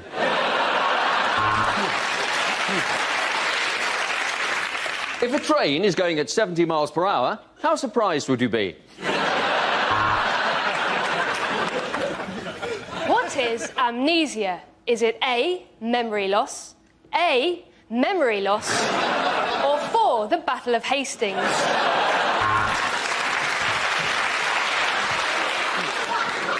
If Sally buys 3 oranges and 2 apples, how far south of Scotland is she?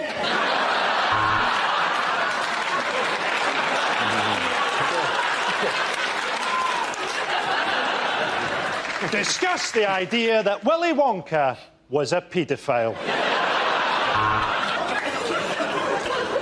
What is amnesia? Is it A, memory loss,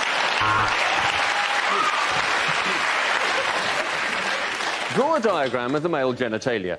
Please use the tracing paper provided. What are most Canadians renowned for saying? A,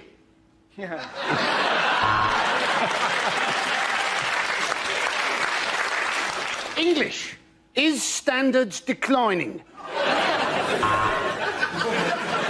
Hitler, Pol Pot, Genghis Khan. Shag, marry, or kill? There's a wedding where Jane invites 20 guests and her partner Helen invites 40 guests. How angry is God? The next topic is unlikely things to hear at Christmas. In the current financial market, a dog is not just for Christmas, it's for Christmas dinner. Bad news, I'm afraid. Santa didn't realise it was an eco house and he's been sliced to pieces by the wind turbine. Have you been a naughty boy this year, Tommy? Would you like to be? I've got money. Well, it seems ironic, really, doesn't it? We buy a non-drop Christmas tree and then this happens to Grandad. On the first day of Christmas, my true love gave to me chlamydia.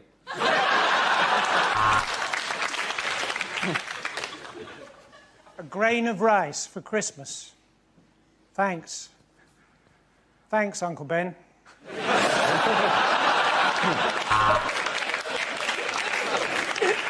Now we are all familiar with Grandma's charade of Basic Instinct. Shall we turn the TV back on?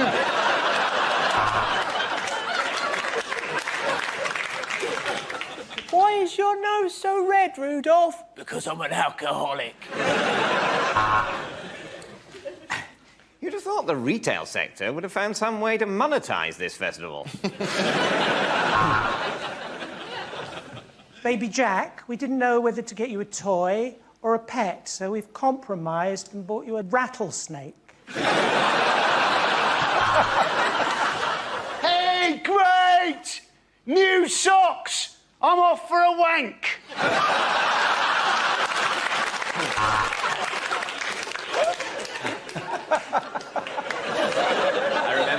I remember when I stopped believing in Father Christmas. The year he abused me. Mum!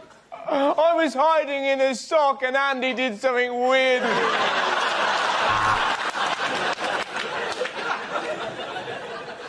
Daddy, I ripped up one of my presents too quickly and it was a puppy.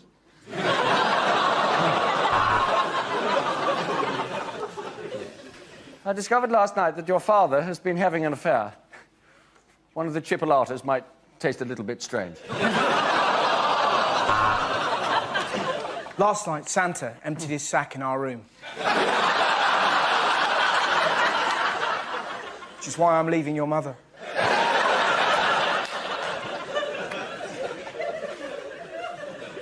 This Christmas, I've decided to keep my Christmas broadcast short and sweet. Piss off.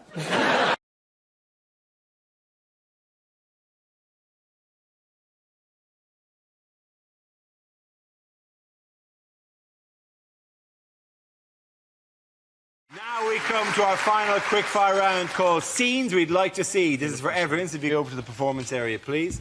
I call ideas for scenarios we'd love to see, and the performers come in with their suggestions. OK, here we go. The first subject is commercials that never made it to air. Masturbation. Are you getting your 5 a day?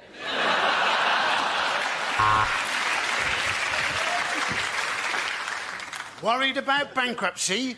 Then why not paddle your canoe into the middle of the ocean? Lidl's own brand shampoo, because you're worthless.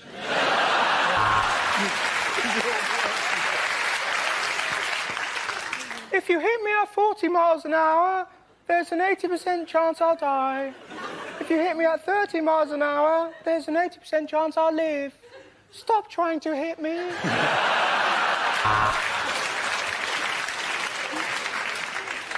Poor and too lazy to cook. That's why mums shop at Iceland. This isn't just a gimp mask. This is an S&M gimp mask.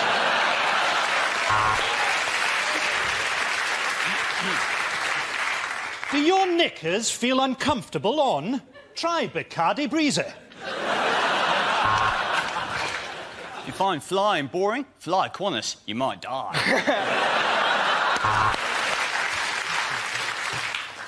The Daily Mail. Racist in public, so you don't have to be.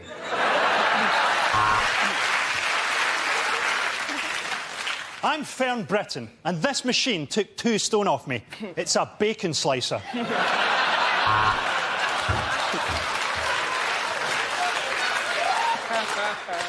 I'm John McCain. Why not buy my fitness video?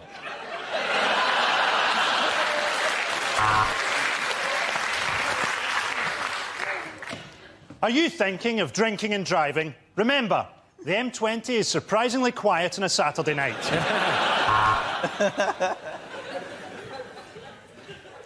We've lost your bags. We've lost your bags. Dee dee dee dee dee dee dee dee dee.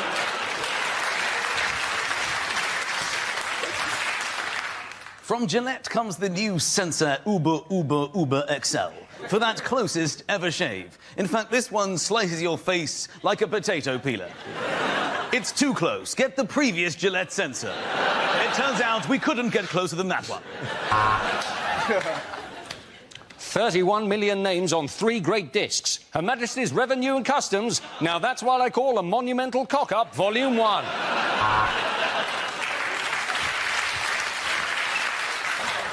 Max Mosley doesn't do Nazi-themed orgies, but if he did, they'd probably be the best Nazi-themed orgies in the world.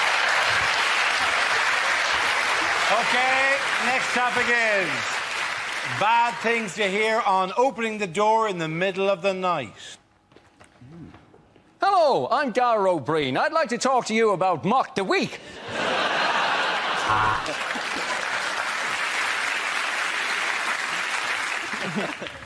I'm back from my canoe trip. I saw a peeping Tom in your garden, but I warned him. This is my patch. I'll come to fix your washing machine. You asked for a call-out between 12 and 5.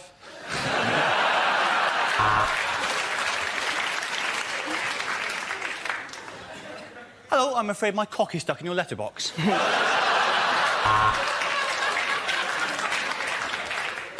Hello. I'm Max Mosley, and I've been a very naughty boy. I'm afraid your husband's been murdered. Could I borrow a shovel? Hello, I'm Gordon Brown. Just hold me. OK, at the end of that round, the points go to Russell, Mark and Andy!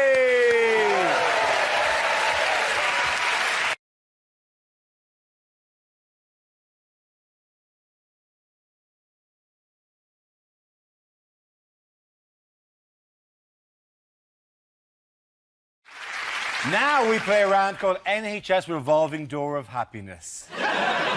This game involves Michael, Andy, Frankie and Russell, so if you could make your way to the performance area, please. This is where we test our performers' stand-up skills. We spin our high-tech news generator and it randomly settles on a topic and anyone can volunteer some jokes about the chosen subject. The team producing the funniest stuff gets the points. OK, here we go. The first subject is... Let's spin the wheel. It's travel. Who wants to come in on that? Andy Parsons. Now then, it is quite tricky, isn't it, travelling at the moment? You go over to America, they actually fingerprint you. Now, ladies and gentlemen, but only 2 of your fingers. So, provided you've used only 8 fingers to commit a crime, you should be absolutely fine. America, of course, the self-styled home of democracy, when, at the moment, their current president is the son of a previous president, and it looks like their next president may well be the wife of a previous president. What a democracy, hey, ladies and gentlemen? Say what you like about Britain, but I think we're unlikely to elect Mark Thatcher or Norma Major. They do, of course, say that Americans have no sense of irony. Now, I don't think this is true. I think Americans do often have a sense of irony. What they often don't have is a sense of self-deprecation. Only in Britain would we have a best-selling book entitled Crap Towns, and they'll have to produce a second book, Crap Towns 2, because too many British people had written in complaining that their town hadn't made the first book. Thank you very much, Andy. Right, let's spin the wheel again. The subject is relationships. Yeah, that means relationships, that picture there. That represents all of our That looks like an extramarital relationship. Good. Hello. I've taken this subject. Yes. Yes, I am in a relationship with my wife. Thank you. We've married for 3 years, and we've been together for 8 in total. And supposedly this is enough for her to say to me the other day, quite by surprise, she said, I want to try this thing. My friends have done it. I've seen it on the TV. It's really good fun. Just say you'll do it. I'm like, I don't know what to do, so I can't really agree to that. Just say you'll do it! So I thought, OK, well, I don't want this to be a row. I haven't really said anything yet. So I said, fine, what is it? She said, great! We can write a list. It really took me by surprise, of 5 people we're allowed to sleep with from outside of the marriage. I thought, are you joking? Are you serious about this? It's really good fun! I've already done my list. OK, fine. So I humoured her, so I compiled this list. She gives me her list. I just wanted to run it by you girls because I felt it was kind of predictable. There were no surprises, usual suspects. George Clooney was #1 on the list. Brad Pitt was on the list. Justin Timberlake was on the list. She's like, give me your list, give me your list. So I give her my list. #1, your sister. She's like, where are you going? I'm going to phone your sister. You didn't think this through, did you, darling? Why don't you try George Clooney's agent? Thank you. That's my joke. Well done, Michael. Thank you very much.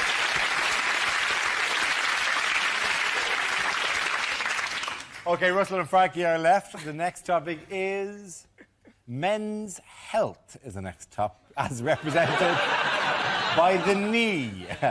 The window on the man's soul, the knee. Well, we've all been there, let's be honest.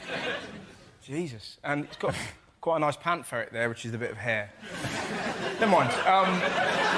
Hey, we all call it our pan ferret. No, don't be children. Men's health, basically, it's quite an embarrassing story. Because it's terrifying when you go to the doctors and you're so scared. I turn into a 6-year-old boy. I'm totally unable to explain what's wrong with me. I'm like, doctors like that, what's wrong with you?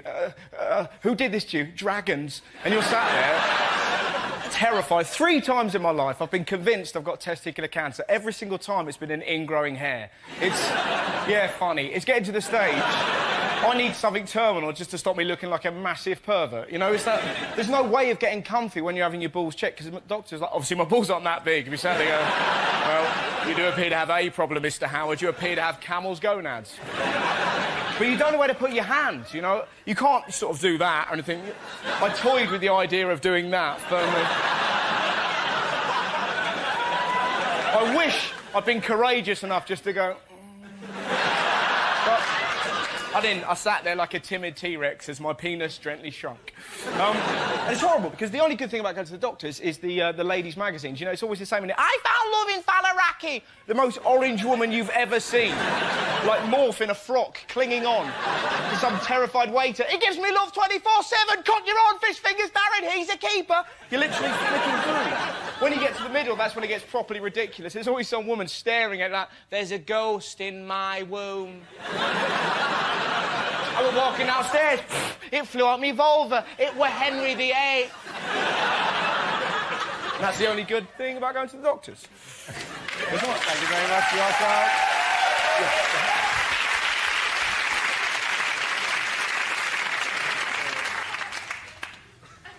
Thank you very much. OK, I'll give him a round of applause again. Sorry, everyone.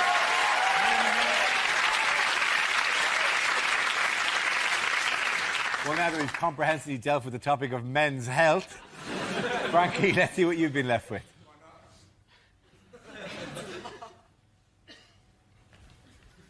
Yeah, by process of elimination, Frankie, away you go. Latvian runners? I'm guessing that's sport. It's sport. Oh, did I not? Oh, I thought we were still on men's health, to be honest. I thought we were still dangerous to the testicles, really. Is what that picture seems to indicate to me. OK, we'll, let's do it again. Sorry, my mistake. OK. Do you want to go? Yeah, there we go. Frankie, let's see what you've been left with. I'm guessing sport. They say that the Olympics is going to rekindle English national pride. I mean, come on, for 9.2 billion, you could have written "fuck off Germany" onto the moon.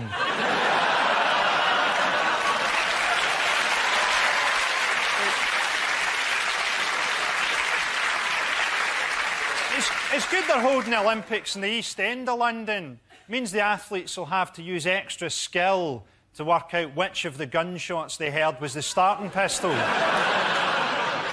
Glasgow's getting in the act. Glasgow's bidding for the Commonwealth Games. Be good to finally see an international athletics event with a crowd fail a drugs test. The East End of Glasgow is already like an Olympic village. Lots of people who struggle to speak English wandering around in tracksuits. I'm looking forward to our opening ceremony, seeing them lighting that torch from a smouldering Ford Focus. Frankie Boyle, let's go up. Well, let's give the points. Round of it. Andy and Russell get the points in that one. Come back down.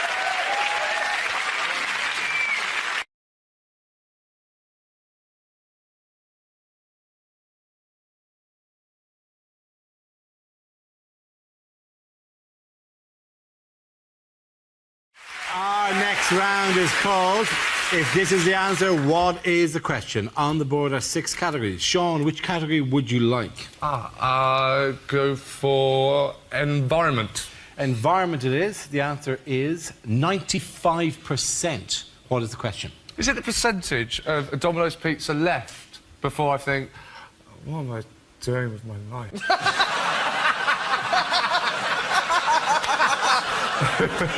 If somebody tells me that Mark Darcy has been killed off for the next Bridget Jones book, what are the chances that I don't give a shit? Is it express 19/20ths as a fraction? That's not a fraction. 38 not 2. Oh, the other way around. No. How much of Peter Crouch is limbs? Is it what proportion of accidents in hand grenade shops are caused by assistants saying, "Can I have your pin, please?" What percentage of Hawaii's income is made by Milton buying shirts?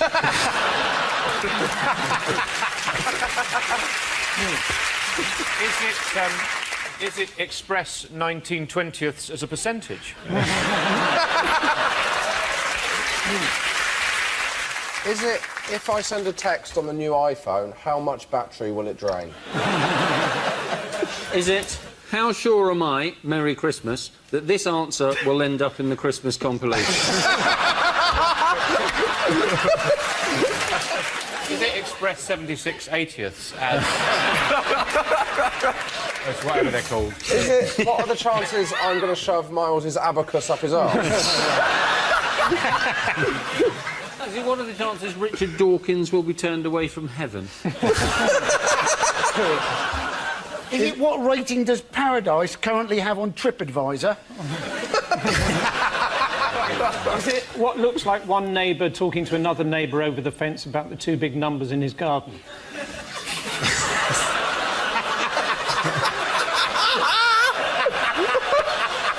Okay, I'm going to have to move you towards, if I possibly can, towards the correct answer. Is it, what are the chances that humans created climate change? That's absolutely right. Very, very good. Thank you very much. Well done. Josh. Really enjoyed it.